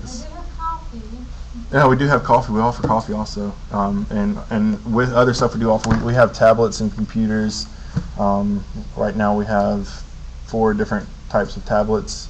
Starting in 2 weeks, we'll have 7 different types of tablets and 4 different types of computers, all available off financial aid. Yes, ma'am. Are y'all gonna offer the Mac, like the MacBook? We won't. We're not open to the MacBook at the store at Barnes & Noble. Anybody else? Yes, ma'am. Yes, ma'am. We do have those in the bookstore. They're all brand new. They're the 4th generation 8 gigabyte iPods, which is the recommended iPod from you guys. Is when you'll figure this out as you get your courses set up, that you'll have books that are recommended and required. We do the books that are recommended, especially in nursing and whatnot. You probably should get those. And we also price match, by the way. That's a big thing that we're starting to do because we want your business and it's important to us. And we want to make you guys happy. So if you guys can find a better deal than what we have, then we will lower our price for you to help you shop with us. Yes, ma'am. Do you price match off like Amazon? Amazon's the only one we don't price match off of. And I say that only because on Amazon, you can get a book for like 6 pennies. The only thing with buying off Amazon, the only thing wrong with buying off Amazon is all the book adoptions that the teachers turn in. We have exactly what they want, what they require and recommend. Now, when you buy stuff offline, there's a chance that you could get the wrong book or wrong edition. And anytime a book changes edition, if I'm not correct, it has to be 25% of the book has to change, right? Okay, so there's a chance that a lot of your book is going to be, is not going to be correct for your class. Or you could get the wrong thing, or there's an online course, nursing skills, and I'll go over that too, but I have had schools, I've covered the whole state of Alabama. I've had students that have bought online courses off of Amazon, and it comes in, and the codes have already been used. Yeah. So just know that, and if it's from Amazon or Chegg.com or any other place other than the bookstore, I cannot help you. If something comes into the bookstore and it's not correct or it doesn't work, then all I do is send you a new code. So I've seen students almost cry because I couldn't help them because they bought it from Amazon and had to turn it in by again.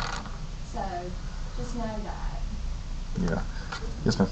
If we already have an iPod, do you offer the software to put on the iPod? We do. Yes, ma'am. We do. You don't have to have the iPod from us. Just recommended. Yes, ma'am. Talking of buying from Amazon, when we buy from Amazon, we use the same standard code that the school provides. How does that really run? I'm sorry, I can't hear very well. Buying books from Amazon. Uh-huh. Before we buy books from, like me, before I buy from Amazon, I use the same standard code, the barcode number that the school provides. The ISBN? Yeah. Yes, ma'am. Okay, with that, there's a lot of packages that you guys will have in nursing that come with a book and an access code is what we call them, which is any kind of software that will come with the book. So those access codes that we have that come with the book have a different ISBN with them. So it's possible that you get on Amazon or eBay or whatever you do, and you won't find it will say that it doesn't exist because it's something that we can create for the package that we have, and then we do custom books and whatnot that you can't get off websites like that. Yes, ma'am. How much is the iPod? It's after taxes is $327.96. Will you price match on that? The iPod Touch. I'm actually not sure if we'll price match on that. I'll have to. $199. Is it? Yeah, I know. I didn't. I'm just saying I didn't buy my iPod from that store. I just saw it today. Yes, ma'am. I always look before we have orientation. That's a question I'll have to ask Curtis and get back with you on. Yes, ma'am. If you have an iPhone, you have to buy the iPad? No, you can use the iPhone for the software too.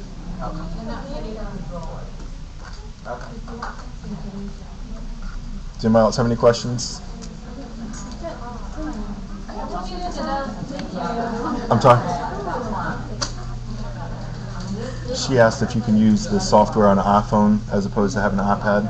So if you already have an iPhone, you don't have to buy anything else because our software will work on any Apple product, any touchscreen phone. Yes, ma'am. How much is just the software by itself? Or does it just equal her price with? There's two no, that's not with the software. There's two different types of software that you'll need to start off with. Clarify something so that you guys get this straight. iPad, it will fit on an iPad, but we will not allow you to carry an iPad clinical. It's too big. It's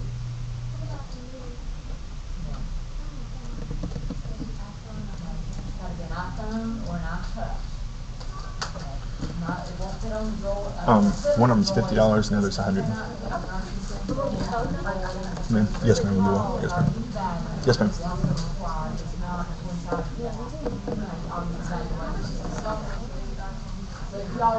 There's two different softwares. Is what I was just telling her. One of them is $50, and the other one is, I think it's right at $100. If I'm wrong, then it's $129.98. It's either exactly $100 or $129.98. It's one of the two. I can't remember off the top of my head on that. Do you guys have any other questions? Yes, ma'am. Software transfer from like can you, I guess, sync it up where you can look on it on iPhone or an iPad? Do you know that one? Are you talking about, well. Like the inbound? Mine's different. No. I don't have the Oh. Nursing Central. That's You don't have Nursing Central? Yeah. Okay, all right. Well then, Talk about Nursing Central a little bit later. That's an app where you have your drug guide and your lab books. I want to say it is because you can download it into your. I know you can download it into your iCloud, and I have every Apple product there is, and I have everything I pay for on every one of my products. So you can like look on your iPhone and then change it from. I believe so. I'm not going to say 100% yes, but I'm pretty sure you can. But if you want to come by the bookstore, I can give you an answer as soon as you get done with here. I can call and find out for you. Anybody else?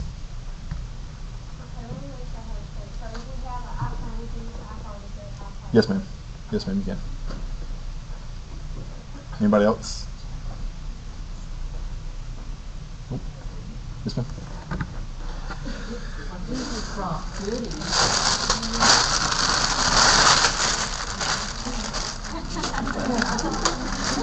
What do we have? I've got some shirts, some brand new shirts that I just got in Okay. that we ordered. I've got 3 of them. And this one is my favorite. You probably need to buy you one too. The Christmas sweater. We have it in green too. So we have 3 shirts? Yes, ma'am. All right. We have 3 shirts. Just let you draw for me.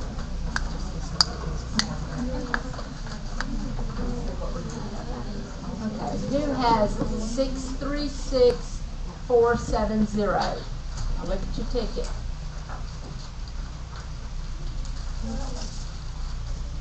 There she is back here. Come get your shirt. You get to choose first.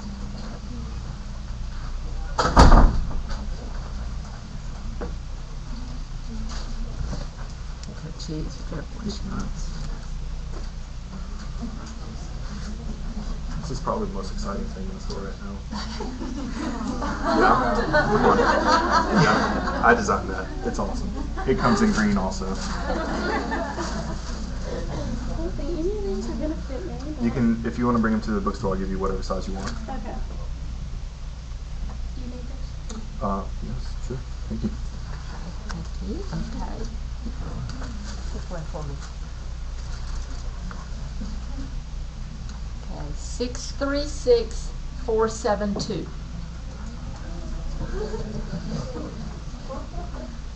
And we also have other colors in that shirt if you don't want blue. We have pink and lagoon and gray and other things too.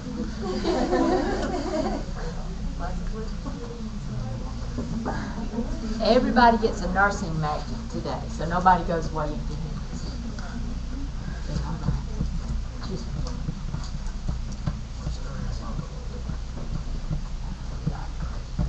636450.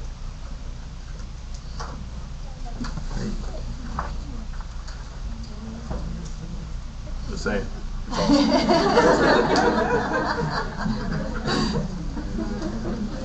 He's promoting his products. Very good. You have anything else to tell us? No, ma'am, I don't think so. Very good. Thank you very much. Yes, ma'am. We'll be seeing you. Thank you. You guys have a great day and good luck in nursing. Hey, you guys.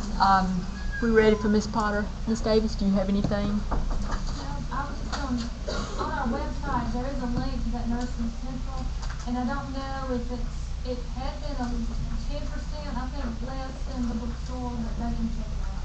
It's under helpful links.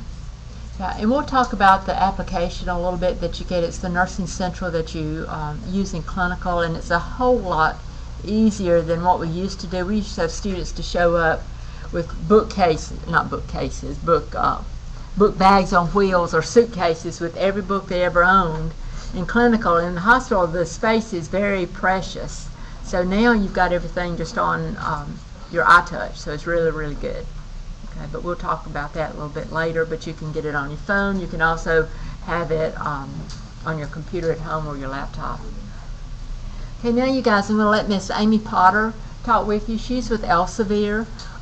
Right now we do all of our standardized or custom testing through her and most of our books, and she can tell you about some of the options and several options available, but what we decide to go with in the bookstore and everything. And don't we need to find out today about who needs to do what, or we're just going to do one thing? Just one thing. Okay. We're just going to do one. Okay, so we'll talk about what's available, and you will get the latest editions of the book. I mean, they're available, they're ebooks, and she'll tell you about all that. Okay. All right, Miss Amy Potter. Hello. I know your brain's probably about fried right now. I know it's a lot going on, but I just wanted to meet with you today just to kind of discuss the textbooks. I am Amy Potter, and I'm the representative for Elsevier Health Science. If you haven't ever heard of Elsevier, well, you will be hearing a lot about us from now until you graduate, because as she said, most of the textbooks come from us. We are the leader in nursing education as far as content, but you will also be using something called HESI, which is your testing. And yes, it is, I guess, from what I've heard from other students, it is the other four-letter word. But yes, it will prepare you to pass your board. So, you know, I'm not going to get into HESI too much. I'll probably come back later, maybe even when you go into second semester, talk to you a little bit about your testing and how that can help. But so what we're going to talk about today is what we have to offer. So basically, like he was saying, we offer a bundle, okay? So what we do is we take all of your required nursing textbooks, and you have one online course as well. None of the recommended titles are in here, and I'm going to go ahead and pass this out, and we'll just kind of talk through this. Then I'm just going to just point you out to our website. You'll probably, you know, can do that later, but I also have the website listed at the bottom. But along with our textbooks, you also get resources, free resources that some of the textbooks will have a code for the resources. Some of them you can just go online and register for the resources, okay? But it's important that you know where to go and how to get it, okay?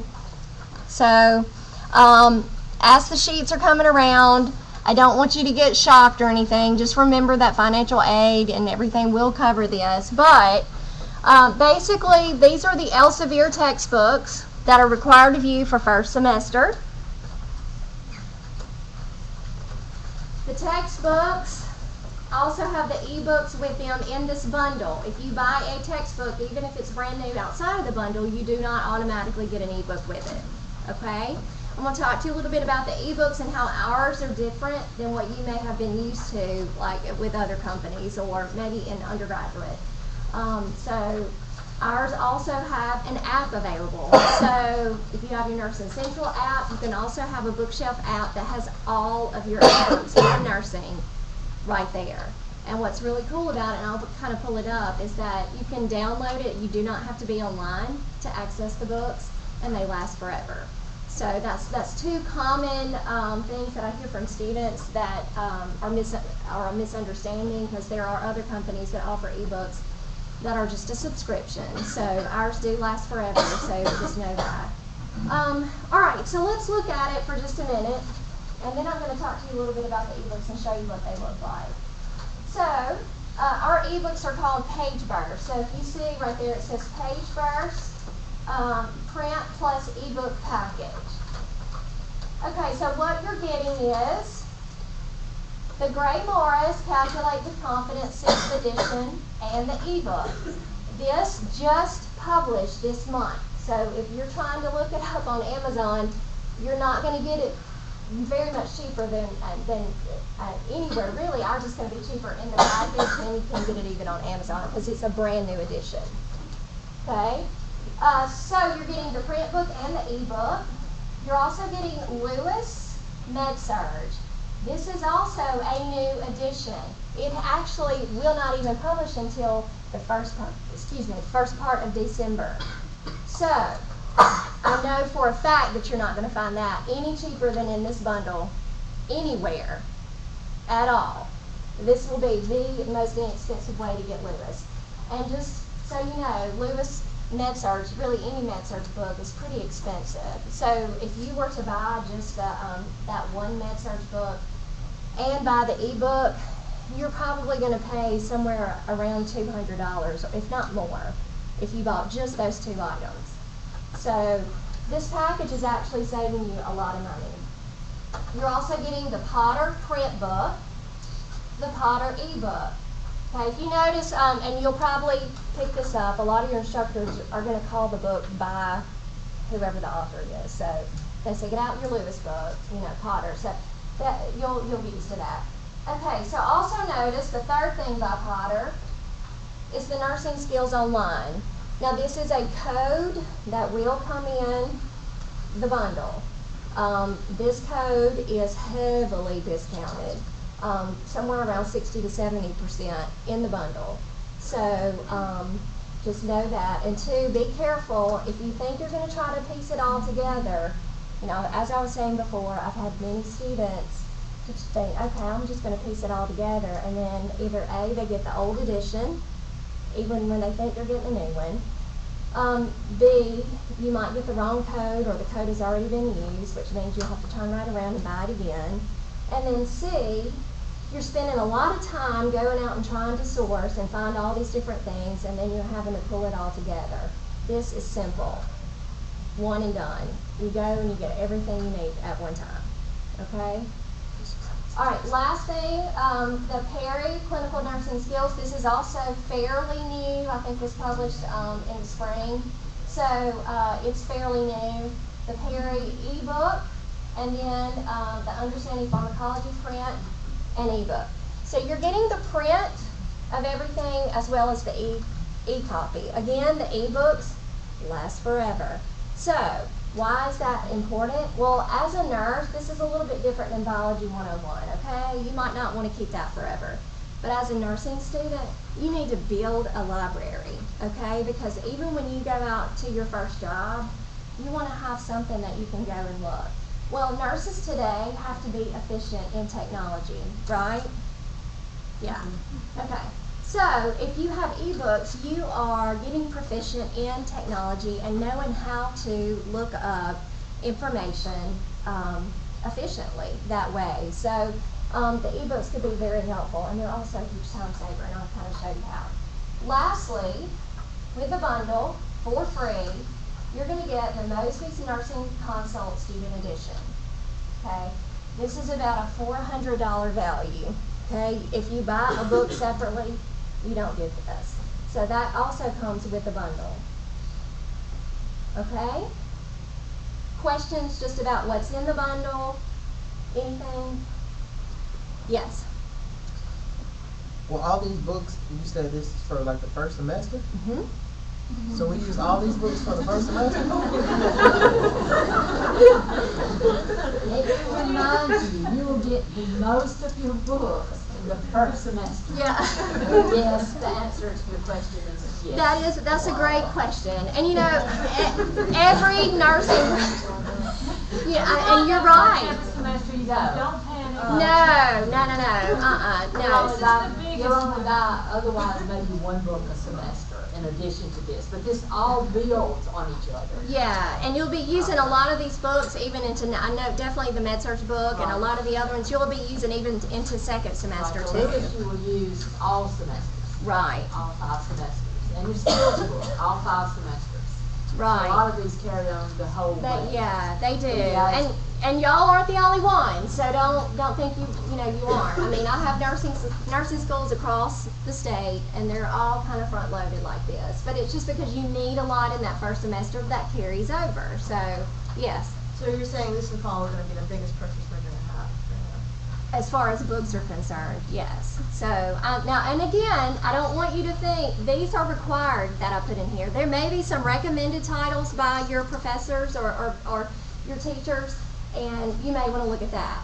Those are not included. These are just the required titles. This is a way for us to discount and give you what you need along with the e-books and everything so that it's the most efficient way for you to buy. Yes?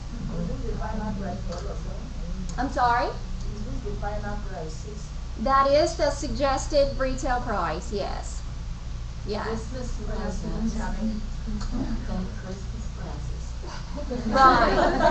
Well, and that's the reason I'm coming in and talking to you now, okay? So instead of waiting until, when you first start. So that way you know right now this is what you need, okay?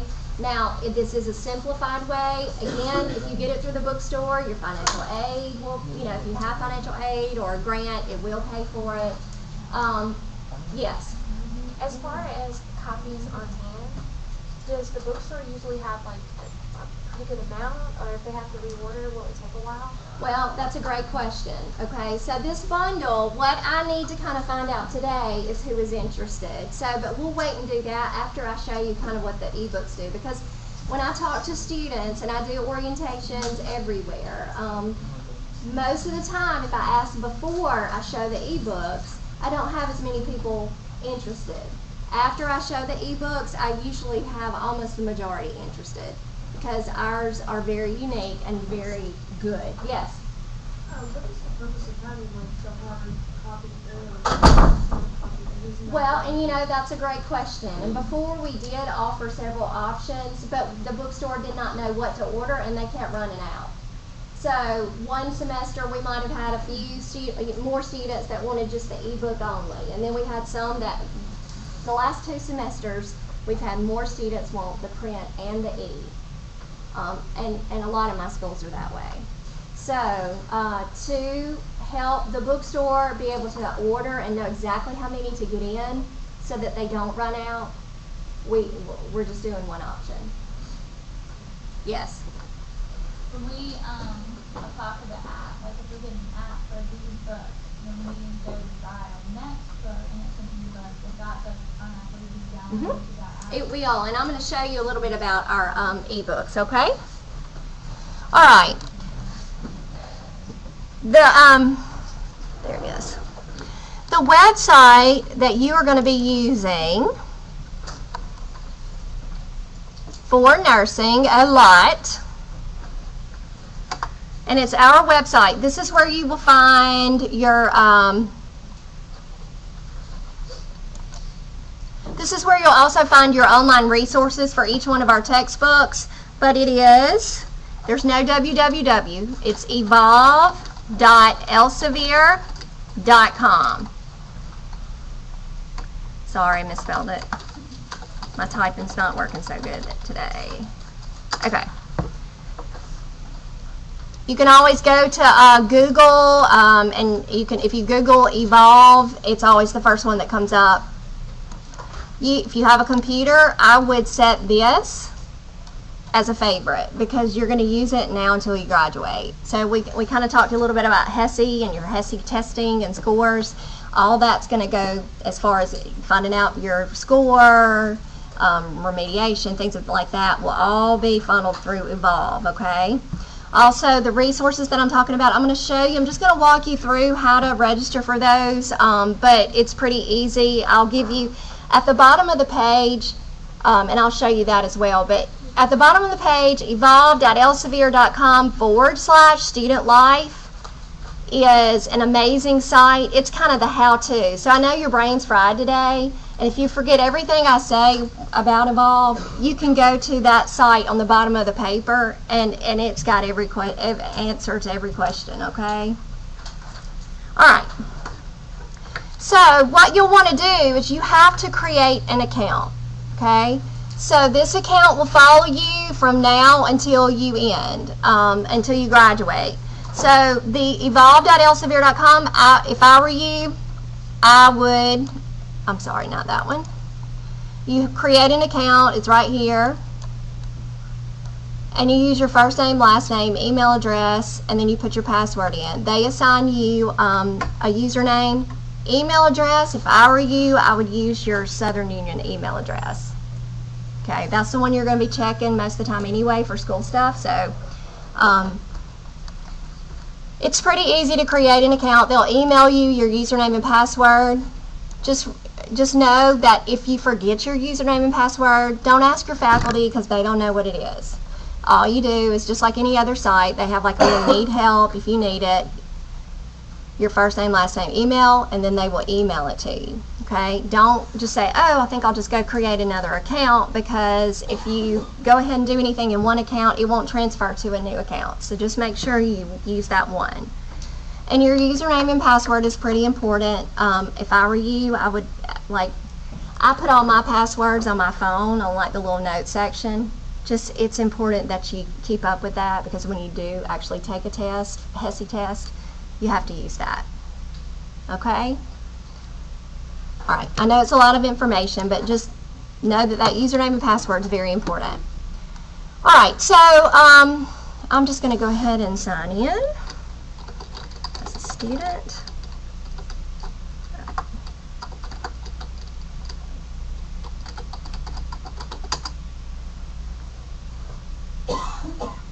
Alright, so here's what it looks like. Oh, it's over just a little bit.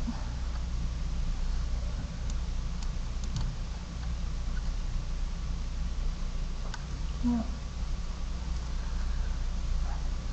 Where's the minimize up here?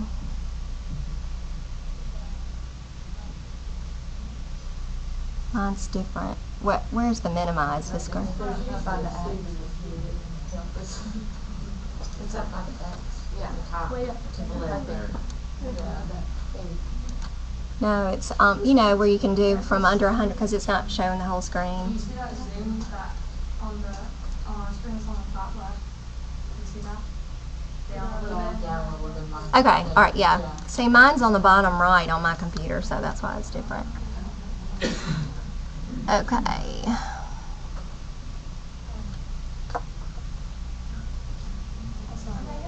That's not it.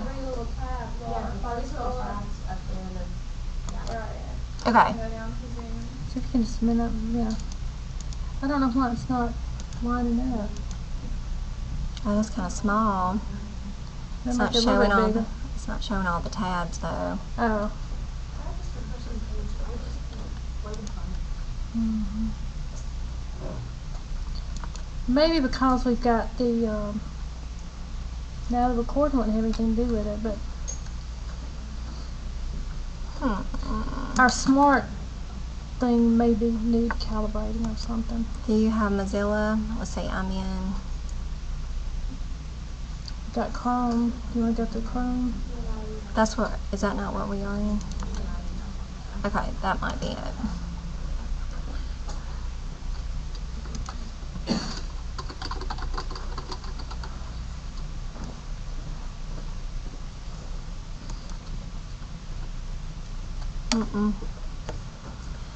Okay, I'm gonna have to minimize it more so I can get to the tab.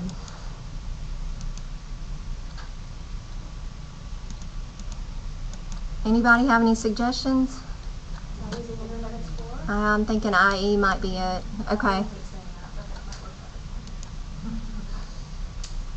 Usually Evolve works better.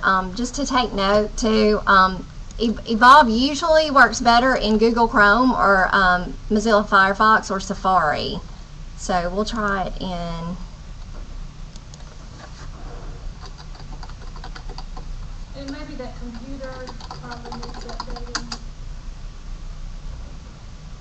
Okay, this is it. Showing the whole screen there.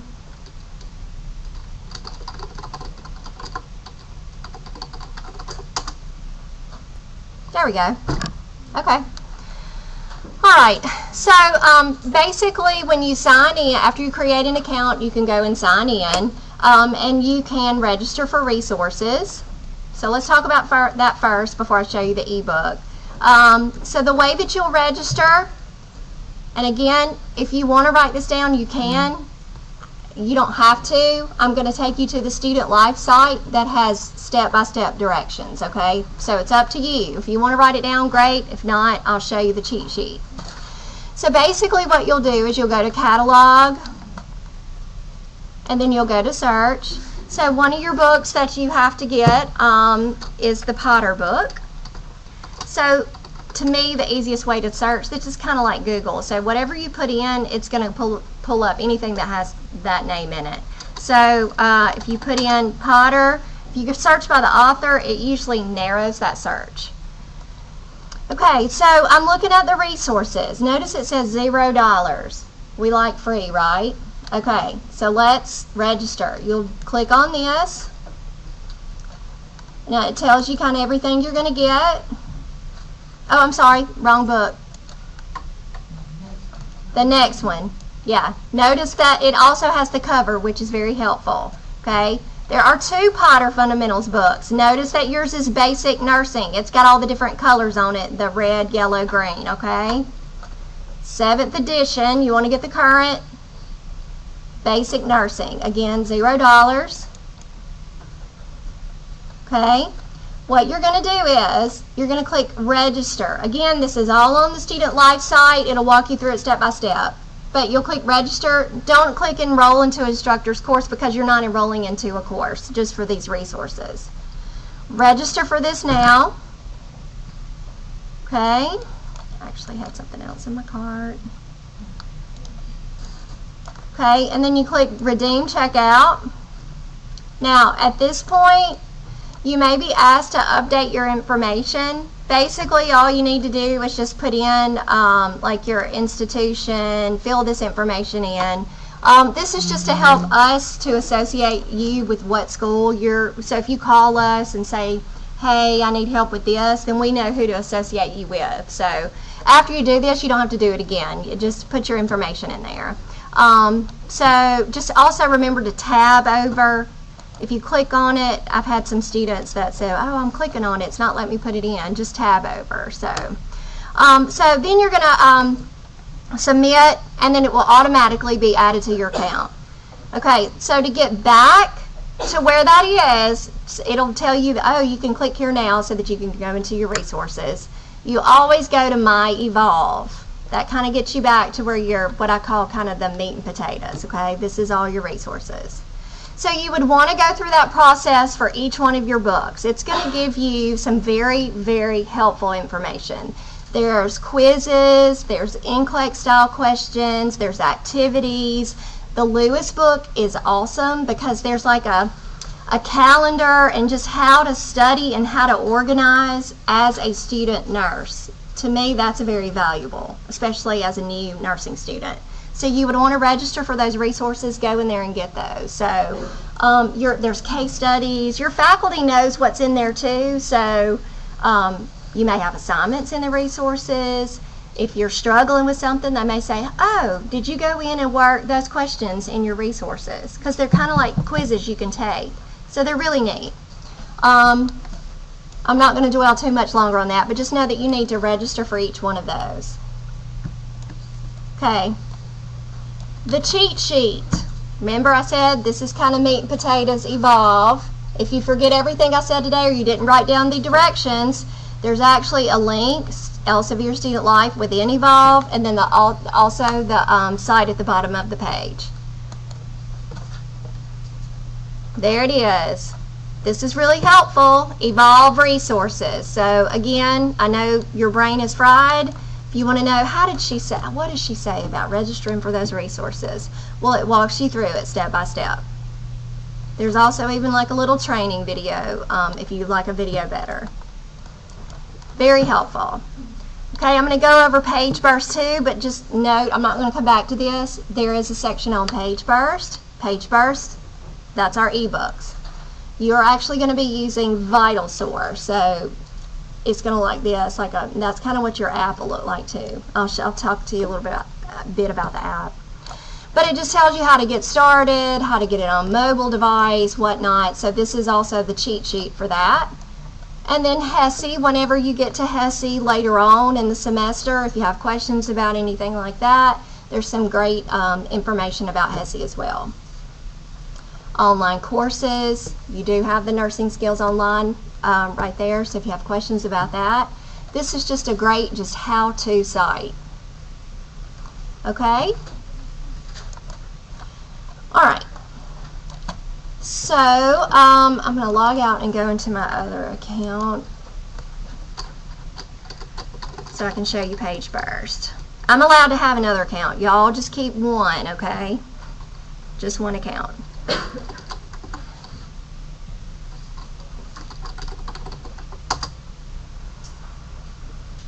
Okay. Also, if you like to be really organized, once you start getting a lot of your resources, you can actually make little folders and put them into the folders. That's kind of cool. Alright, so what's going to happen is, if you go buy the bundle, you're going to go to the bookstore, and they're going to give you a big stack of books. And with that book, you're also going to have a little access card. It's going to be one, okay? So even though you have multiple books, you're not going to have multiple Page Burst ebook codes. It's one code that unlocks your whole library, okay? So that's pretty cool. So there are instructions on how to redeem that through your Evolve account. Very easy. But I just want to give you just a little bit of information on this. Now, who has had experience with an ebook before? Anybody? Was it good? Yeah? Okay. Yeah. You know, I hear different things. Most people say, well, yeah, I've read fiction books and things like that, or I've had experience with it, and maybe it was just like a PDF or something like that. Well, our ebooks are interactive. There are lots of different things. There are videos. There are test quizzes that you can take on every chapter in the book. So you can actually read the chapter, take a quiz, submit, and it'll tell you how you did after you read the chapter. So it's pretty cool. Now I've got lots of different books, but I'm going to open this up. Now notice I'm online. If you're trying to access your ebook online, you are at the mercy of whatever internet you're using. Okay? So don't say, oh, this ebook is awful. You can actually download the ebook to have it offline. Okay? And that's where it works the best. Okay? You can download, you might want to write this down. It's also on the Student Life site, but you can download to any desktop, laptop, PC, Mac, pretty much anything, any iDevice, any Android device, and Kindle Fire. Okay, great question. That was the next thing I'm going to go over. You get 2 hard drive downloads, so that means 2 computers, and 2 apps. So, if for some reason you go ahead and buy it and then you download your stuff, let's say before Christmas, and then all of a sudden you get a brand new phone, or you get an iPad or whatever for Christmas, and you go, oh, I've already downloaded. Well, it's okay, because you can go in and manage your downloads very easily. Let's see, let me go back here and I'll show you. So you could take it off of one computer if you get it like a new computer and put it on another. Actually, it's in here and it's on machine authorizations. All of this should be on that Student Life site though. So basically, I've got all mine. I've only got mine on one computer, but I have it on an iPad and on my iPhone. So I used to have a personal Android phone, and I had it on my Android phone. So it's an app. It says Bookshelf. So after it, and there's directions. I'm not really going to go through all that right now, because there's directions in the bundle on the Page Burst that says, here's how to get it on your computer. Here's how to get it on your mobile device. Here's how to do all that. So I'm not going to overload you with all that information. Okay. So I'm looking at it online. Now the beautiful thing about having it online too is if for some reason you don't have your device with you or your computer, or you had to fly to grandmother's house in California and you need to study and you don't have it with you, then you can always go to any computer where you have internet access and access your textbooks anywhere. Okay?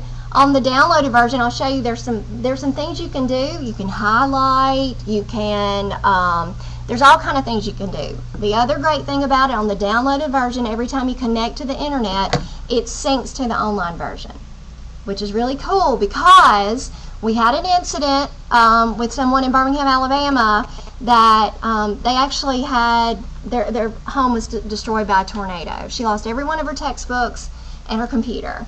Okay, but she had been making notes in her book and it was syncing up online. So when, you know, they were, of course, were fine, the next week she was able to go and access her books on another computer. All of her notes were still there and all of her highlights. So that's a great thing. The directions are also at the top of the page that tell you offline, iDevice, Android, Kindle Fire. So it's pretty self-explanatory. The student life site, directions, videos, everything will walk you through it. Alright, so if we're looking at the book, let's pull open our basic nursing. This is exactly like the book, okay? This is not just a section of it. It's not a portion. It's not something that we pulled out that we thought was most important. This is the book itself. So one cool thing that I think is the biggest time saver, you know, versus me when I was in college back before the internet, is the search. I mean, you can quickly, if I wanted to search for diabetes, it's going to pull it up. Again, on the downloaded version, it's just like that. When you're looking at the internet, it is a little bit slower. Okay, so I've got a study about diabetes. All right, it's on here. I'm going to click here. It's going to take me straight to that page in the book. I think this is important. So I am going to highlight this, and I can choose the color. I can even name the colors. Okay, so if I choose that color, I can even make myself a little sticky note. Well, I didn't hold the thing down right. There we go.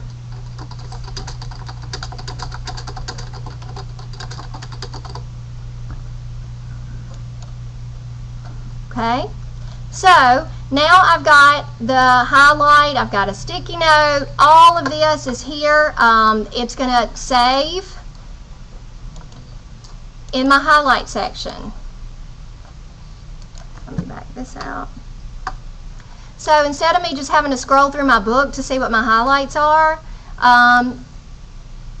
it's going to pull all my highlights.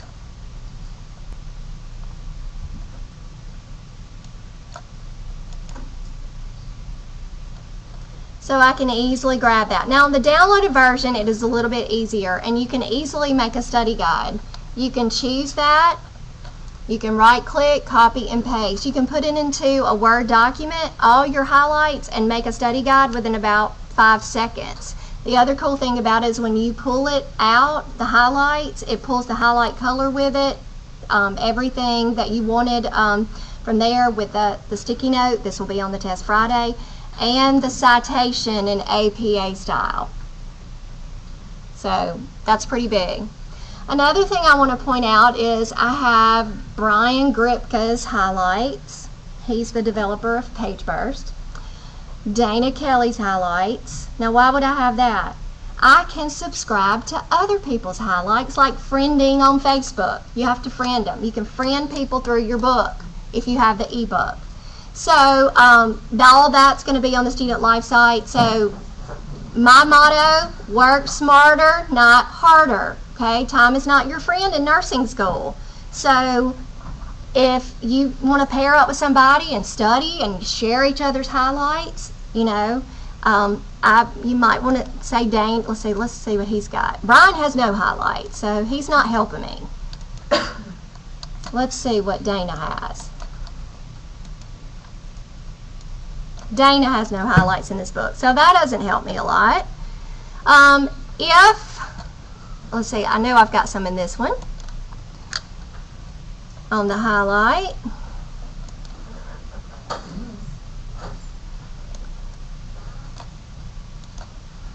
So Dana has 3 highlights. Let's see what Dana. Okay. Let's see what her highlights are. Okay. I don't know if I highlighted that. Let's see. No, I didn't. Dana is really smart. So I need to highlight that. So I'm going to highlight that too because she's really smart. Okay. And you can highlight it. Again, you can name the highlighters whatever you want. Change them up. Subscribe to each other's notes, whatnot. So do you think this could be helpful? Yeah. Yes. How do you get Dana's highlights? Right. On the downloaded version, and this is all the information on the Student Life site, it tells you exactly how to subscribe to somebody else's. It's very easy on the downloaded version. Basically, it's a little button you press, and then it's a box that pops up that you have to put their email address in. So you don't automatically get them. Again, it's like Facebook. They have to say it's okay for you to get them.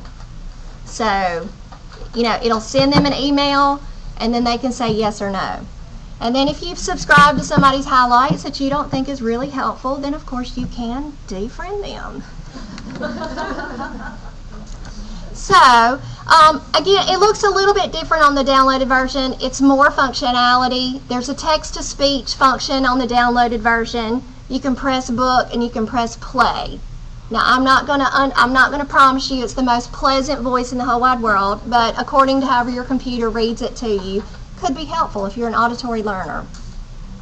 So, in the downloaded version, yes, yeah.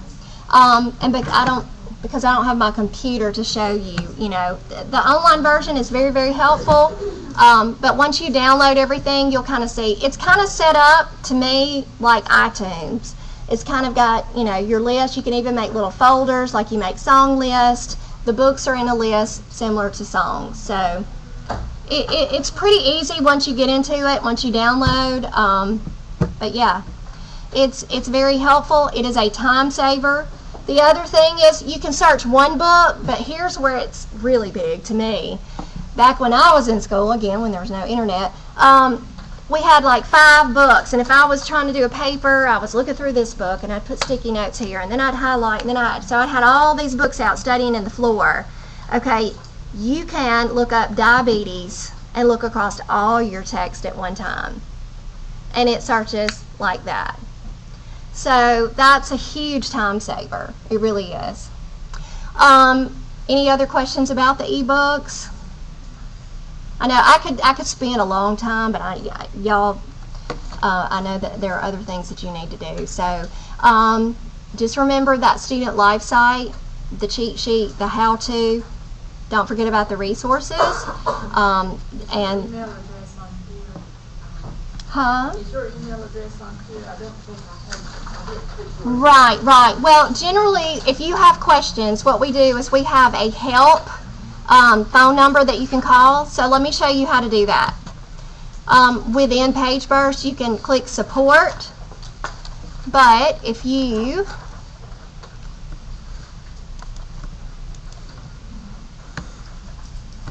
okay, just real quick, how do you get back to the very beginning? What did I tell you? Where all the meat and potatoes are? My Evolve. So if you're in here and you're going, how do I get back to where My Evolve always takes you back. Okay, now the My Evolve catalog is where I went in and searched for my resources. The help button, okay, if you need help, this is where you go. And this is for anything, resources, ebooks, anything that you're doing. Okay, you'll click I'm a student. We have a chat. I love this. Okay, the chat comes on, somebody pops up and says, how can I help you? And you type out your problem, and usually they can resolve it pretty quickly. Okay, we have the call. You can call us. We're available the most on the phone. So you can call. The only day we are not available is Saturday. Any other time, I think we're available up until 12 o'clock. 6 in the morning till 12 o'clock at night. Or there's an email, so you can email it, but if it's something that you have to have back ASAP, the email may take up to 24 hours. So if you have any questions, now anything, they are trained to help students like you all across the country. So if you can't find it on Student Life and don't know what else to do, call and say, hey, I need help with this. And they'll be glad to walk you through whatever you need to know. Okay? Questions? Okay, how do you feel about ebooks? You think they're helpful? Time saver? Yes. Okay. All right, well, thank you for your time. The other thing I do want to point out is that the bundles are not in the bookstore right now, okay? So, I do want to point out, remember how I said the Lewis book was not going to publish until the first part of December?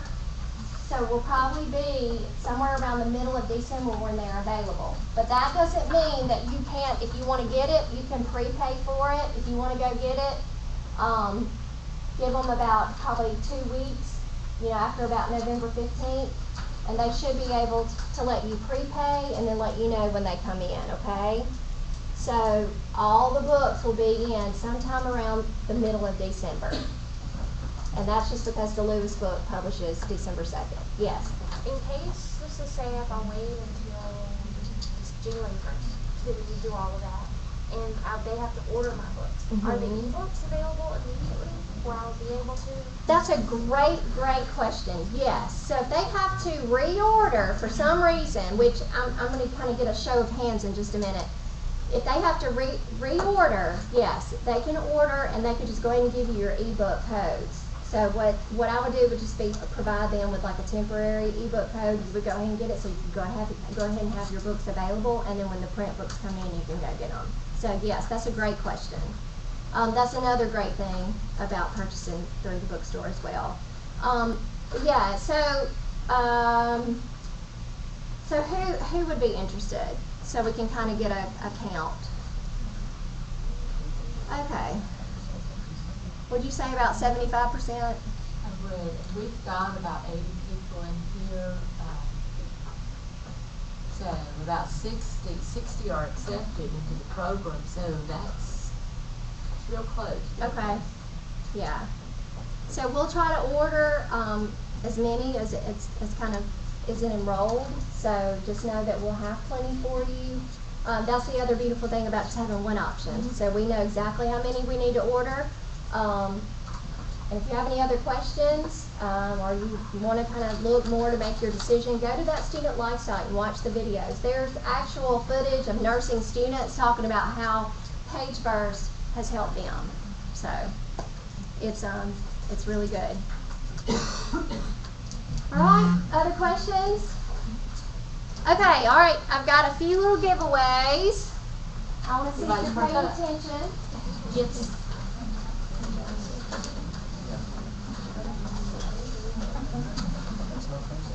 I don't know if you want to do questions, or I have more tickets if you want to draw. We can do tickets, that'll be fine.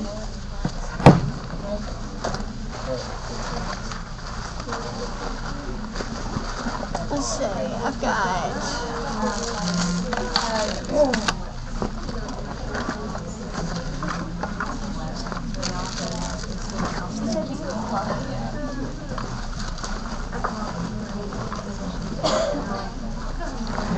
Which of them pick one out for me?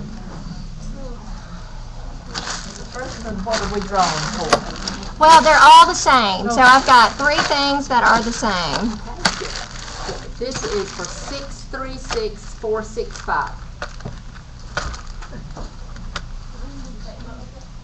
636465. Speak up now. Okay, so this is a like a cool little pen light that you can use when, and then also some earbuds, retractable, that say Hesse on them. Good.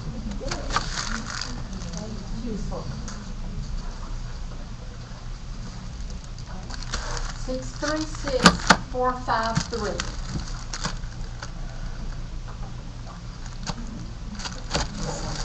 They are. You're welcome. This last one.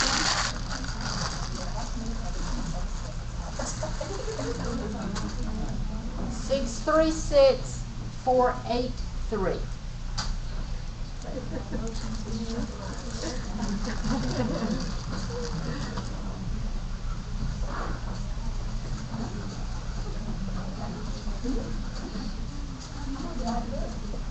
All right, I'm gonna lock. Hi, you're welcome. Thank you you. so much. You're welcome. I hope this was helpful.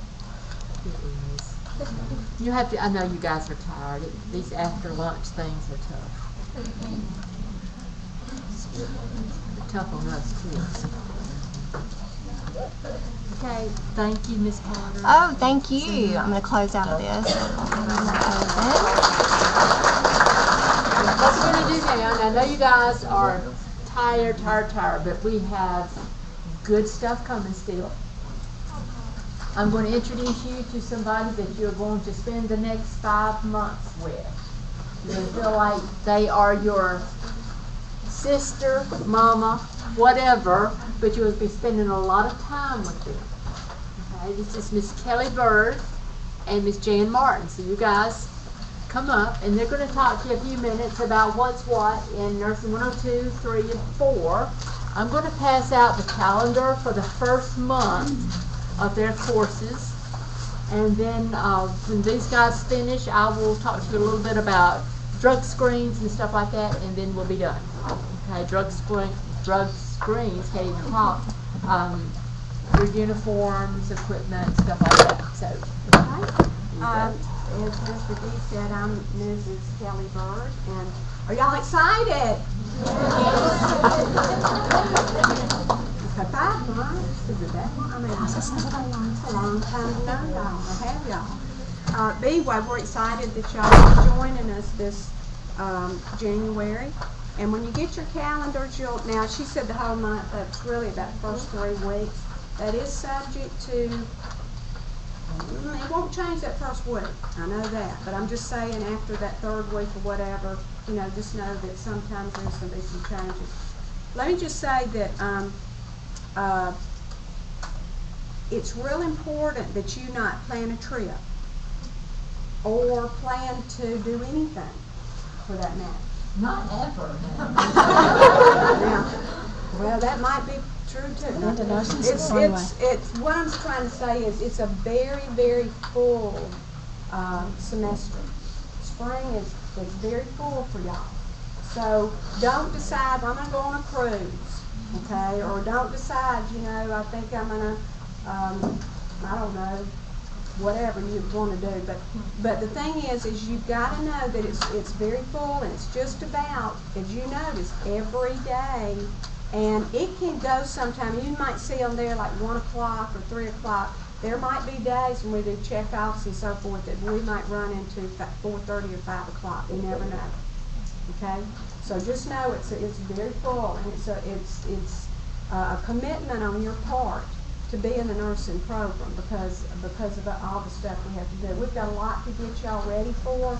You will start the clinicals the end of next semester.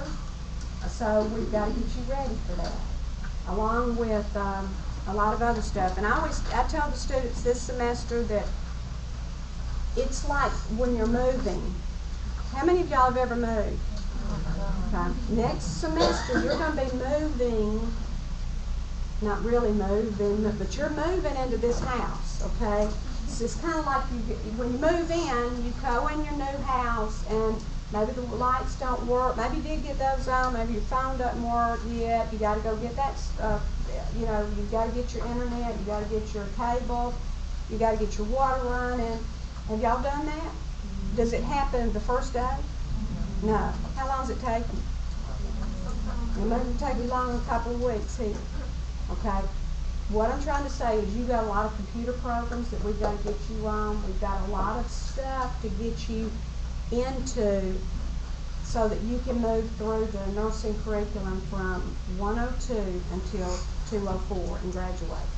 So just, you know, bear with us, and like I said, you will, it's kind of a slowly but surely thing. The students this semester are pretty much moved in.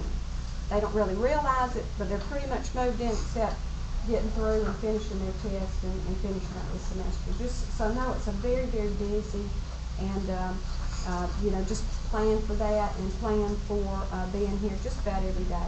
Your books that you're going to, she mentioned, I just brought a couple because Ms. Martin had some and I didn't want her to show me up, so I brought a couple of books in here. This is your skills book. It will be kind of like your nursing Bible to start off with, and I don't mean that disrespectful at all, but it has your skills in it. It has your I mean, the things that we'll be doing in lab. Now we don't do the whole book, but we do a lot of stuff out of here you need your skills book. And then also, this is the basic nursing she was talking about, but y'all do have a bundle and all that. But I was just going to kind of show you, sort of, she showed you up there. But anyway, we're glad to have you. Let me give you, do you have my email address? Is it on? Okay, it's on there. Good. All right. And, you know, I will try to get back with you. It's usually, you know, it can be like 24 hours depending on weekends. You might not get it back right away because I don't really like to check it too much on the weekend. However, I still do at times. So, but we'll tell you more when you come in next semester and when we kind of get y'all orientated and get you going. Okay? All right. I don't have much of a voice, y'all. I don't usually have this husky, sexy thing going on. I have this cute, obnoxious voice that y'all be tired of, but right now I've got the husky, sexy thing going on. Textbooks for me, okay, I'm doing pharmacology and health assessment, and actually we'll both be doing everything, but there is a book called Calculate with Confidence that's listed on your list. Okay. The first 8 chapters of this, it's the first 100 pages or so, 110 pages or so, are review of basic math stuff. This is the stuff you're expected to know how to do when you come in here, okay? The actual healthcare stuff doesn't start until after that first 8 chapters. So if it's been a while since you've been in math or you're just not good at math, you need to go back and look at this before we start. Okay, because once you get on this train, it's a fast-moving train, and if you're not up where you need to be, it's going to be hard to catch up. So it's not hard. It goes step by step, showing you it's about fractions, and it's about decimal places, and it's about those kind of things. It's not hard, but you just haven't seen it in a while for some of y'all. Okay, so it will make your life a lot easier to go ahead and get this book and work through those first 8 chapters. Okay, so you'll. It's on that piece of paper. It's on there, right? To calculate with confidence. Yeah, but y'all really, it's stuff you haven't seen in a while. Since some of y'all have been out of school for a few minutes, and it will come back to you. But you need to look at it because when you start looking at formulas that have fractions and things, and then you're going, oh, I don't remember that, or decimal places and things like that. So you don't want to put yourself behind. So go ahead and start looking at that. It's actually kind of fun if you like math. Should we learn how to do it by hand or by a calculator? You're not forbidden to use a calculator, but you need to know. The problem people run into is when you're using formulas and things, and you have formulas that says milligrams over kilograms times da-da-da-da, you know, and that's the fractions I'm talking about. And so if you don't know how to do basic fractions, then you get confused about that. Does that make sense? So. And you do, I was going to say, if you do bring a calculator, please do not bring a sign. Don't go out and buy you some fancy or ask for it for Christmas. You don't need it. Don't get a scientific calculator. All you need is to go to the dollar store. That's all you need is a basic calculator. We don't want the fancy ones because you don't need those unless there's a difference there. But basic, just a basic dollar, right, you're not, yeah. So just a basic calculator. And you need some earbuds. This man back here trying to give away his earbuds to all the girls sitting around him. You need some earbuds. I would like to be able to try and figure out how we can do like heart sounds and lung sounds in testing and some of the stuff we're working with. And the HESI is putting more and more sounds into those HESIs. So far all we've seen is in last semester HESI so far. But that's not to say that in your time here you won't start seeing sounds on HESIs, heart sounds and lung sounds and things. So So you need to have a cheap little calculator all the time with you because you might need it, and you need to have some earbuds of some sort in your purse or whatever, okay, because you might need them. Yeah.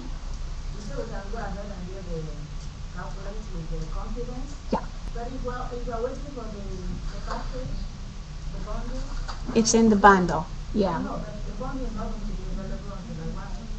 Well, whenever you get it, it's only maybe 100 pages. It's not a lot of it. Yeah, just whenever you get it, you need to go ahead and work through it. It's not, it's like workbook kind of a thing. It's not real involved. It's not real involved. You won't have to work on it all through Christmas. You don't have to cancel Christmas for it. It's not, sorry, Santa Claus, I'm working on my goddamn confidence. No, it's not. It won't take you that long. It won't take you that long. So, okay. Just one good weekend with your margarita and your book, and you'll be good. Okay. Okay. Understanding Pharmacology. This is your pharmacology book. I recommend you definitely get this one. This has got a lot of information in it. Some of it we'll go over, some of it we won't, but it's a good reference and you'll need it. When we start talking pharmacodynamics and pharmacokinetics and all those kind of things, you're going, so you'll need this pharmacology book, okay? A lot of our pharmacology is going to be basic skill stuff, giving shots and those kind of things, you know. So it's not going to be this whole book, but a lot of it is in here. So this is a good reference. You'll need this. Is Lewis listed on there? Is the Med-Surg? Okay. That's good. She said there's a newer edition coming out. Yeah, there is a newer edition coming out. For health assessment, for physical assessment. Physical assessment is learning to listen to lung sounds and heart sounds and looking at eyeballs and looking in ears and those kind of things. Okay? That's what that is. Your Lewis book, which is your Med-Surg book, is divided into systems, your heart and your lungs and your this and this, right? It has physical assessment in there, in the Lewis book. That's your big Med-Surg book that will be your best friend for the next 5 semesters. Okay? This book is on your recommended list when you get the syllabus. This is not in the bundle because this is a different company. This book is because people a couple of semesters ago, a couple of years ago, wherever, were requesting, we want a separate health assessment book that has more in it. And so this is Health Assessment in Nursing, 5th edition, by Weber and Kelly. And it is Lippincott. The bookstore will have these. We list it as required because a lot of times for scholarship people, it needs to be listed as required before they'll pay for it. Do you understand what I'm saying about that? That is, if we list it as required, then the scholarship or the grants or loans or whoever will pay for it. In my mind, if you don't if you're buying them out of your own pocket, I would use the Med-Surg book, the Lewis Med-Surg book, if you're comfortable with that. There's a lot of information in it, and that's going to be enough information for you. We do have some PowerPoint presentations and things like that which are from this book, sort of word for word from this book. So if you're somebody that really likes to be able to go along with the book and see, you know, everything, then this will be your friend. Physical assessment is physical assessment really no matter what book you're using. Do you understand what I'm saying? Looking in the ears is looking in the ears. So this is required, but if you're such that there's a book that you can't get because you're on a budget and you just can't do it, try using the Med-Surg book first, and then you can get this if you decide you should really have to have it. Does that make sense? I just don't want y'all to have to spend money that you don't have to have. This is Weber and Kelly. It's a good book. It's a great book, and it is the reference we use for some of our PowerPoints and things like that. But Lewis is really good on the physical assessment too. So, yes, ma'am. This is at our bookstore here, and you can get it online. But yeah, this. You could get it on Amazon, sure. Yeah, I mean you can order it anywhere. But we did order some of these for y'all for the bookstore here. Okay, do y'all understand what I'm saying about whether you get it or not? If somebody else is paying for your books and you can get all those books, get all those books, get all you can. But if it's coming out of your own paycheck, then you may, not to know that we're not exactly going to do that. It also has a little handbook with it. This is useful. People carry this around, and it's just nice to carry around with. It's got little quickie things in it. Is there an ebook with this? I don't know. I don't know if there's an ebook with this or not. So, but this is not in your Elsevier bundle. It's not the same company. So. What else? I guess that's all I have to say about that. And I do have a Lewis book, but I don't have, I don't have the newer edition, so I didn't bring that up here, but I think she showed it on the screen, and it'll be in your bundle. And that, we will be using that also in 102. Your Potter is your big book, but that we'll use, but there again, there's a stuff that is in the Lewis book that we'll use. When you then transition from 102, 103, 104 to the next semester where you go to your first med-surg course, you really use your Lewis book a lot. I mean, that's what your primary book. I mean, you still go revert, because I taught 105 also, and I used to would say, now go back to your basic Perry and Potter and look up stuff. So it's not that these, you know, I don't want you to think you're getting a bunch of stuff and you won't use it. You will, you've got to have it. I mean, you will use it throughout the curriculum. And I know it's a lot here, but, you know, you'll be using it the whole way through, basically. So, but, any questions on anything? First, schedules, is this mainly what's going to be going on January, but not February, March? No, we'll be going on February. This is just a sample. Yeah. This is just 3 weeks in January. So yes, it will be February, March, whenever till April, till we get done 1st of May, or end of April, 1st of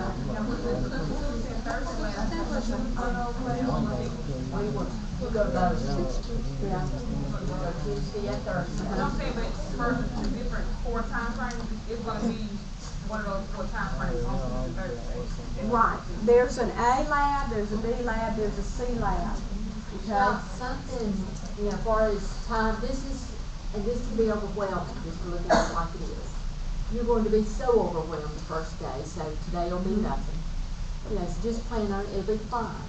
The important thing is that you get here, okay? Just plan on being here from 8 to 4, Monday through Thursday, and some Fridays. Okay, now if you're in different labs, we will assign labs. You may get to come in later one day. You may get to leave early one day. We'll get all that sorted out. But be here. Plan on being here pretty much 8 hours a day. Okay, for Monday through Thursday and some Fridays with all the orientations we have to do. We try not to do Fridays. But occasionally when we're doing, we've got, as I was saying, it's like moving in. We've got to get you through hospital orientations. And notice I said hospital orientations, not just one.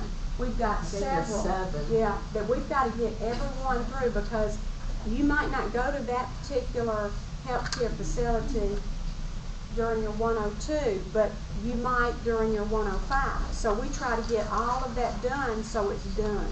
Okay, then we don't have to stop every semester and do hospital orientation. So there could be some Fridays in there. Believe me, I make it as little as possible on Fridays. We do have a simulation lab that is really neat, and those, not everybody, but there'll be some people that will have sign-up sheets that maybe a couple of Fridays that fall in there. But again, it's very minimal that y'all have to be here on Fridays, but there again, there will be possibly some, and there will be some, at least 2 or 3. But we'll divide you into groups. When you go to the lab, we can only take 20 or so at a time, and when you go to clinical, we can only take 8.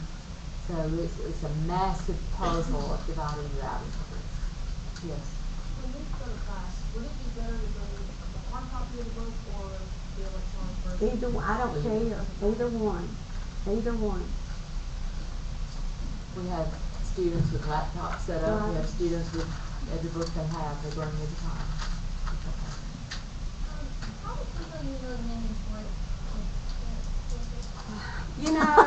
I'm gonna just tell you. Give up eating and power and everything else, and just know that you're not going to do it. Listen, what I tell students, and I don't mean to butt in on y'all, but the first 2 semesters are very, very time heavy, if that makes sense. I mean, you are here a lot. So pretty much working weekends, some evenings, the first 2 semesters. Now, the second semester is even harder. The first one is getting your act together, your time organizational skills. Second one, you're going to be taking 2 courses. It's very, very, very busy. Third semester kind of settles down a little bit. The content is harder, but you'll have more time. Usually those guys go to class 1 day a week instead of 2 for the theory. So there's usually a day or 2 that you can work. So it kind of evens out, but the first semester, it's not that you can't work. I mean, we have folks in here who have worked full time the whole time. But we have folks who can't manage not working and doing it. So it's individual. But if there's any way you can reduce your time with work the next 2 or this semester, and then when you fall into 105, 106, and I know that that's hard on people. I mean, I've worked full time and gone back to school too, and sat in my office and did things till 10 o'clock at night until they told me I had to leave. So I know what that's like.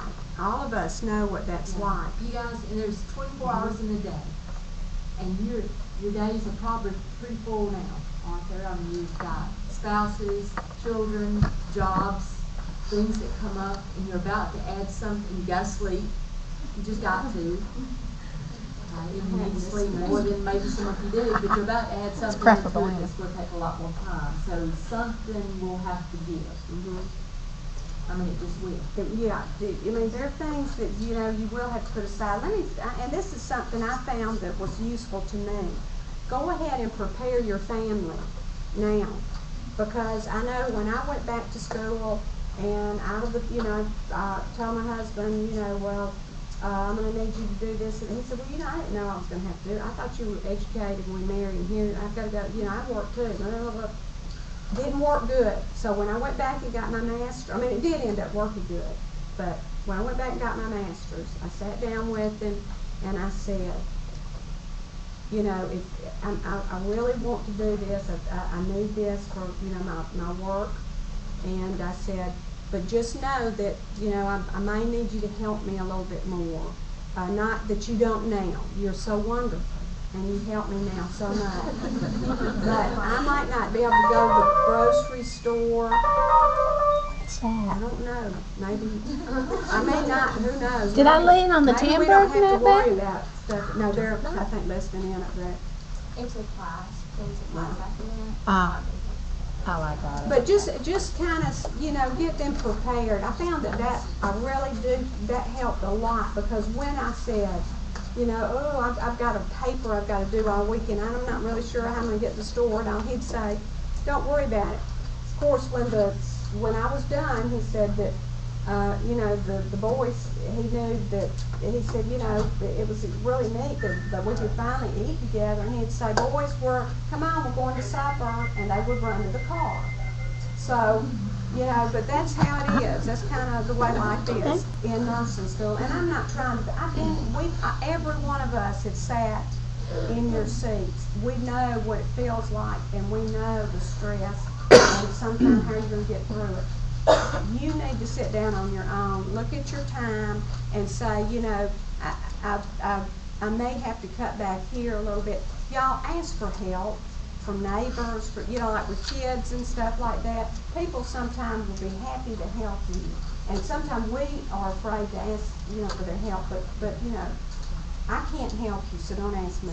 I've got to go over a few more things before we let you go. You're going to be seeing these ladies more than so much. They are wonderful. They're your best friends, or your worst enemies, one or the other, but it's best friends. And, you know, anyway, and of course, Mrs. G, yeah, you said That's you gonna had be questions. fine. Yeah, this don't include clinicals, right? No, clinicals will last like 4 weeks or so. There's no clinicals. Oh, yeah, pretty much so. This day would just be like from 8 to 1. This is basically class to 1 year, unless we have a VDEC or something. But that's not going to happen. And you won't be in all the labs. You'll be in one series. Y'all, when y'all come that first day, y'all listen. And I know there'll be a lot of questions. Y'all listen. When y'all come that first day, they will do you an orientation that will probably make it more clear about where you need to go this day, that day, and lab the important thing, show up here at 8 o'clock that Monday morning, or you're going to miss this boat. Okay? We'll put you on the right boat, but you got to be here. Okay? Let me go. Thank you guys so much. See y'all.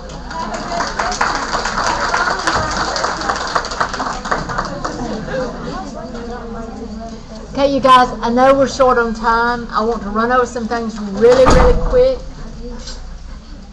Urine drug screens. What we do in first semester, everybody has to be drug tested. Okay, and we have dismissed some students from the program because they didn't pass the drug screen. And they tell the most wonderful stories about how that got in their system. I've heard it all. But anyway, if you have a positive on certain things, you're dismissed in the story. Okay? Yes? I'll talk about that. But the first semester, you guys go through drug screening all on one day. Okay? We don't tell you what day. It'll be, you guys know that you're going to do it. We're not going to tell you what day, because that would not be fair, would it? Then you got so many days, then you're clean and all this stuff. Anyway. We know all that too. So you'll come in one day and say, okay, today's it. And the drug people come here and they test all of you that day. We'll have you on the schedule. That's first semester. And then every semester after that, we do random drug screens. Okay.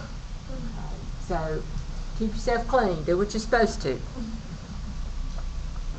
Aperion Lab does our drug testing. There's several slides on this. I won't go over it. There's a lot of things on here, but they're down there across from East Alabama. They come here for the first semester, and otherwise, if you're called for a random, we did randoms this week. We just get the computer folks to run some random numbers, and we say, oh, you're up, and we send you. You've got 24 hours from the time we tell you that you have to get your drug screen. Okay, and you just go do it, and that's part of what you pay for and everything. All of the results are very, very good. It's legally defensible. Then initial collections will be this first semester. We'll just tell you, and they'll come and they'll do it. There's all sorts of things that you wouldn't believe. People have done tricks, not just here, but everywhere else. But you know that urine right out of the body has a certain temperature. Y'all may not know that, but we have had urine presented that was a real high temperature or a real cool temperature. People do all sorts of things, bring stuff in. So anyway, they'll collect it professionally, and so just don't be creative. Just come and give us your urine. And I love it. The first semester students, we do it back in what we call our apartment. Well, it is the apartment. It's our home health teaching. They'll be just lined up on the couch with their little cup. They'll go in one at a time. We'll get the sample, and then there you go. We all become very close family and friends. The lab technician takes your specimen, and again, very, very good. They're very efficient. I love efficiency. They come when they say they're coming.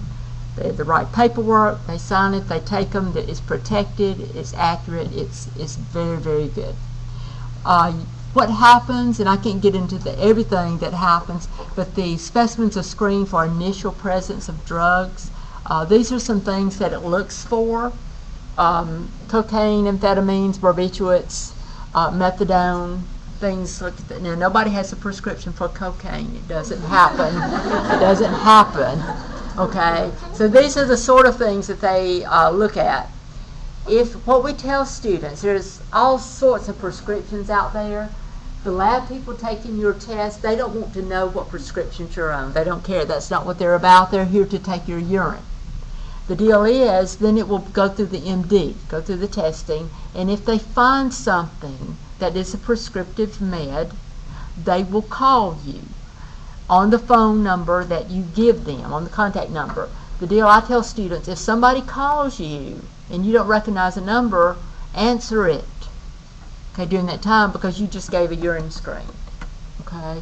Because if you don't answer after the third try, then you are reported as positive. Okay, but we'll tell you all about that when it gets time. And I know a lot of people are on things. Adderall is one of the most, not the most popular, that's not the word, but one of the most common things we see a lot of now. and just make sure that you have a prescription. Okay, don't choose.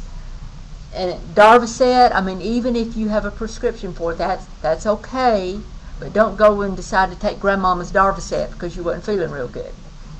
Okay, because you don't have a prescription for it. So you've got to have a prescription, and that's the thing that they're going to look for.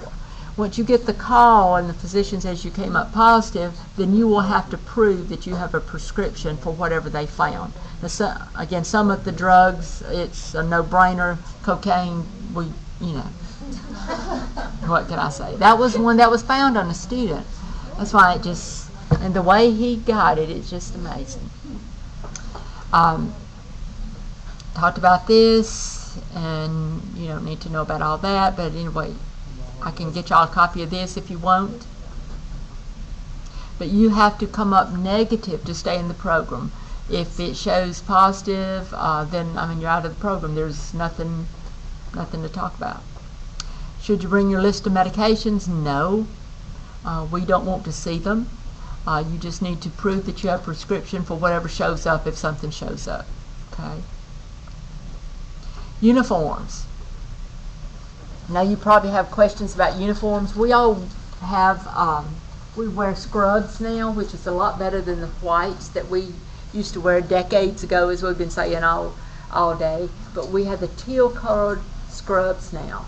They have them, you can order them through the bookstore, or you can get them at Bonner's or Betty's here. There used to be another one too. I can't think of the other one. This is our logo, but Bonner's and Betty's, they know about the uniforms and they know about the logo and where it goes and everything. Your uniforms you will not need until you go to your first simulation, not your orientation, but your first simulation lab. And that's probably, I don't have the calendar yet, but it's probably going to be second week in February or so, I would imagine. Don't hold me to that, but that when you get your calendar that first day, you can look.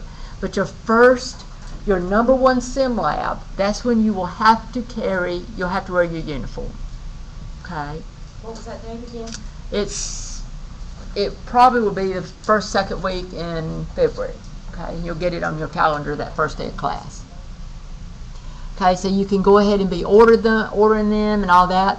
Uniforms are, if you tend to be cold, you can get a lab jacket that matches. You can wear white or one of the same color teal, or you can wear an undershirt or a long sleeve shirt under it that's white or teal colored.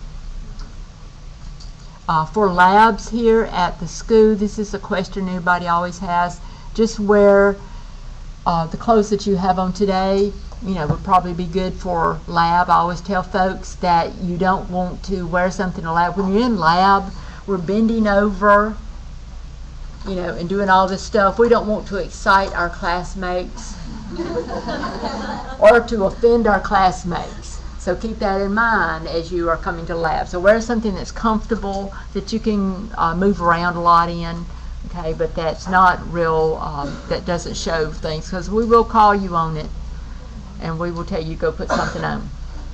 Okay, we're not shy. Nurses are not shy, and again, I've had to get into things that I didn't really care to. Equipment.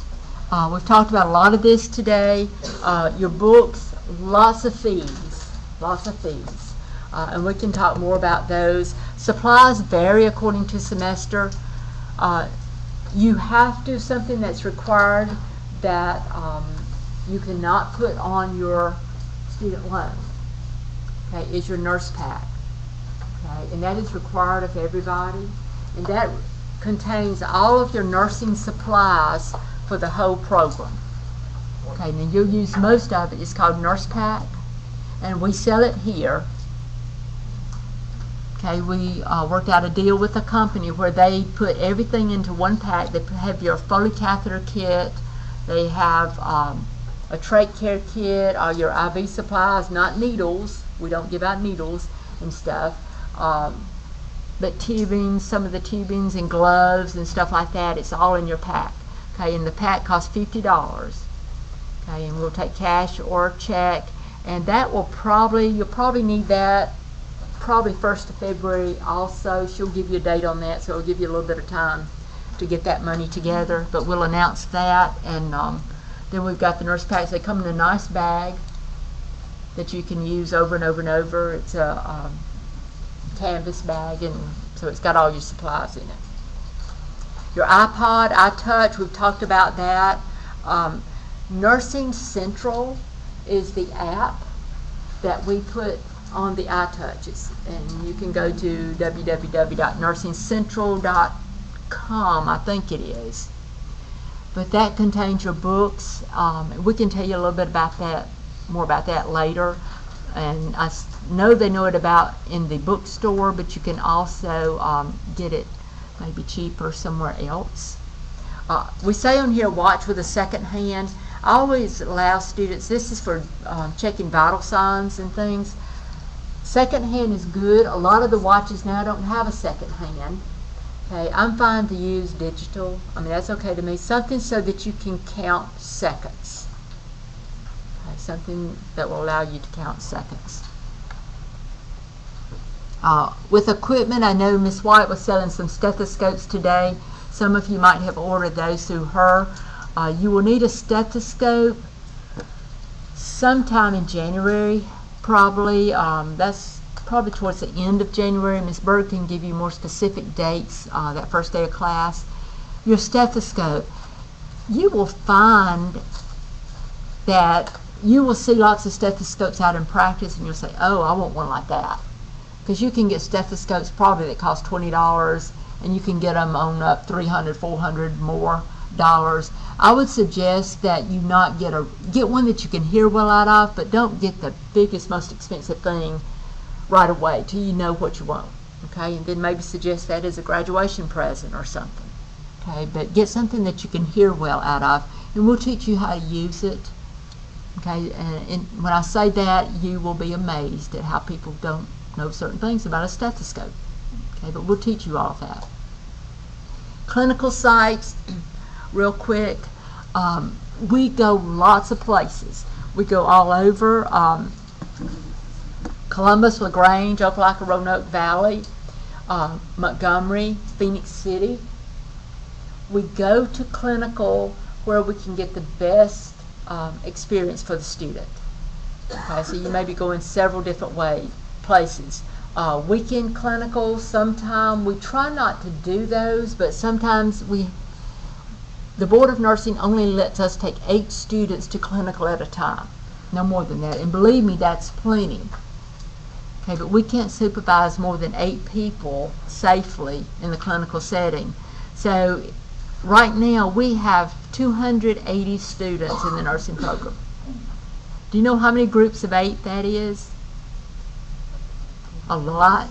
I mean, I don't have my calculator, but it's a lot. So 280 students to go to clinical, and there are 12 faculty that I have. So that's not enough. So I have to get a lot of adjunct faculty, so it's the number, how many faculty I can get to go where to do what, and how many hospitals will let us go to this site, because we compete with sites with other nursing schools around. And for some schools, we have to ask a year ahead of time for spots. I mean, it's very, very competitive. So you may be traveling, is what I'm getting at. Okay, and that's your clinical. Clinical for its first semester, and I know you've got a lot of questions about clinical, and we'll get all into that, and it'll make perfect sense probably by the end of your first semester. But first semester we'll take you to lab, and we teach you all of the skills that you need to go to clinical. And then you go to clinical for 8 whole days. You won't go to clinical until I think the end of March. It'll be after spring break. I think that'll be your first clinical. Okay, so you'll go Tuesdays and Thursdays to clinical, 8 days. Okay. And when you go to clinical, you might do any of the things we teach you on that first day. Last semester, I did first semester last semester, took students to clinical, and we had an opportunity to put in a photocatheter. And the student says, oh, I would love to watch that. And I said, oh, no. Come on. If you have done it, you have checked off, we're going to do it. And we will get you through it. Okay? So first day, you could put in a photocatheter. First day, you could give an injection. First day. So y'all think it's scary. What about for us? No, I'm teasing. I'm teasing. And then next semester, we'll teach you to do IVs. And then the first day you go to clinical, that semester you could do an IV. So it's good. Clinical's where it comes together.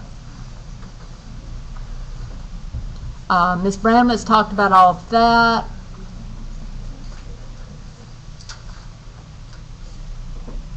Lots and lots of information to get today. Okay, we put our email addresses on there. Again, we are so happy to have you. We love students. You're what we're here for. But we take this very seriously. We want you to be serious. Come here, come ready to learn. Be here. Be on time. We will be this first day on January 6th. Your room that you'll pretty much be in will be room 104. 104. It's in this building.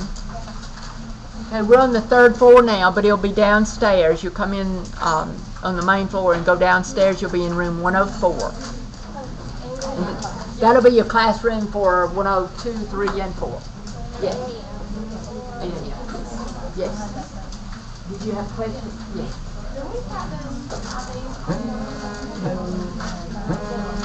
I used to do that back when I did up here.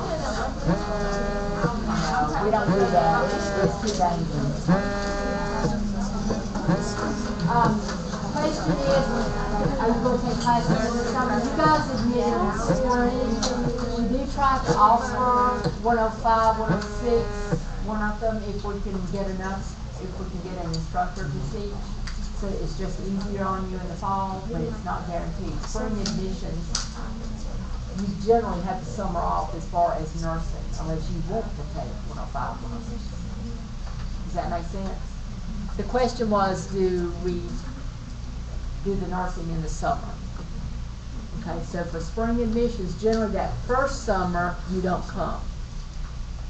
Okay, but we try to offer 105, 106 as an option for you that first summer, if we can get an instructor to teach, so that you can go ahead and take one off them so it won't be so hard the next semester. Do what? Right. But it has been the last 3, so it's a good possibility it will be. Yes. No. No. She asked if you had to take it. No, your track goes 105, 106 will be in the fall. Okay, any other questions, y'all? Yes.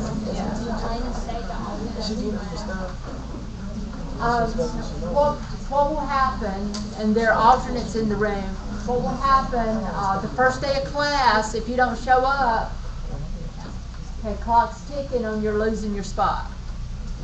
Okay, we will call those people who didn't show and see if they're coming, and we've got a designated amount of people, number of people that we will take. We will call the next ones on the list.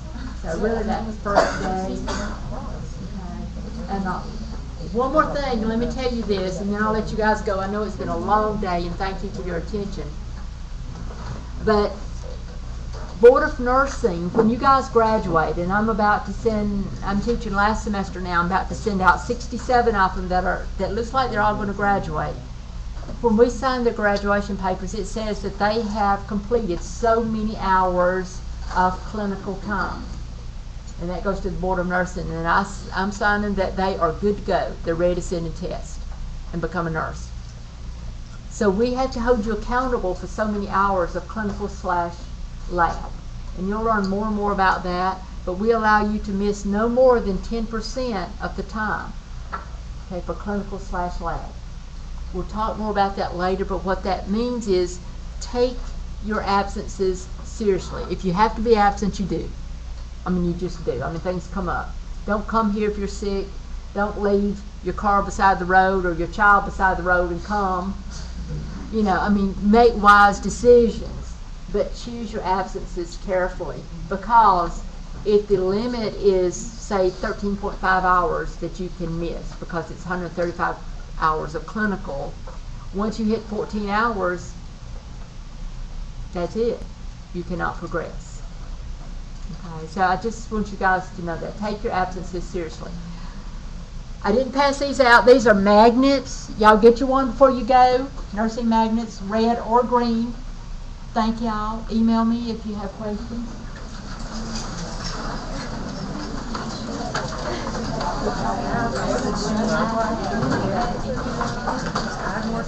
I did the first skin show. I did. My first skin show got an A. But I would take for have you always been I was wondering if they fund for procedures or like they go in she has to get or y'all just For the clinicals, yeah. Because we get, they allotted so much class time, but it runs out pretty quick. couldn't stop this recording. And I knew Tommy Foote, he went through the whole program while he was working here, but I hadn't really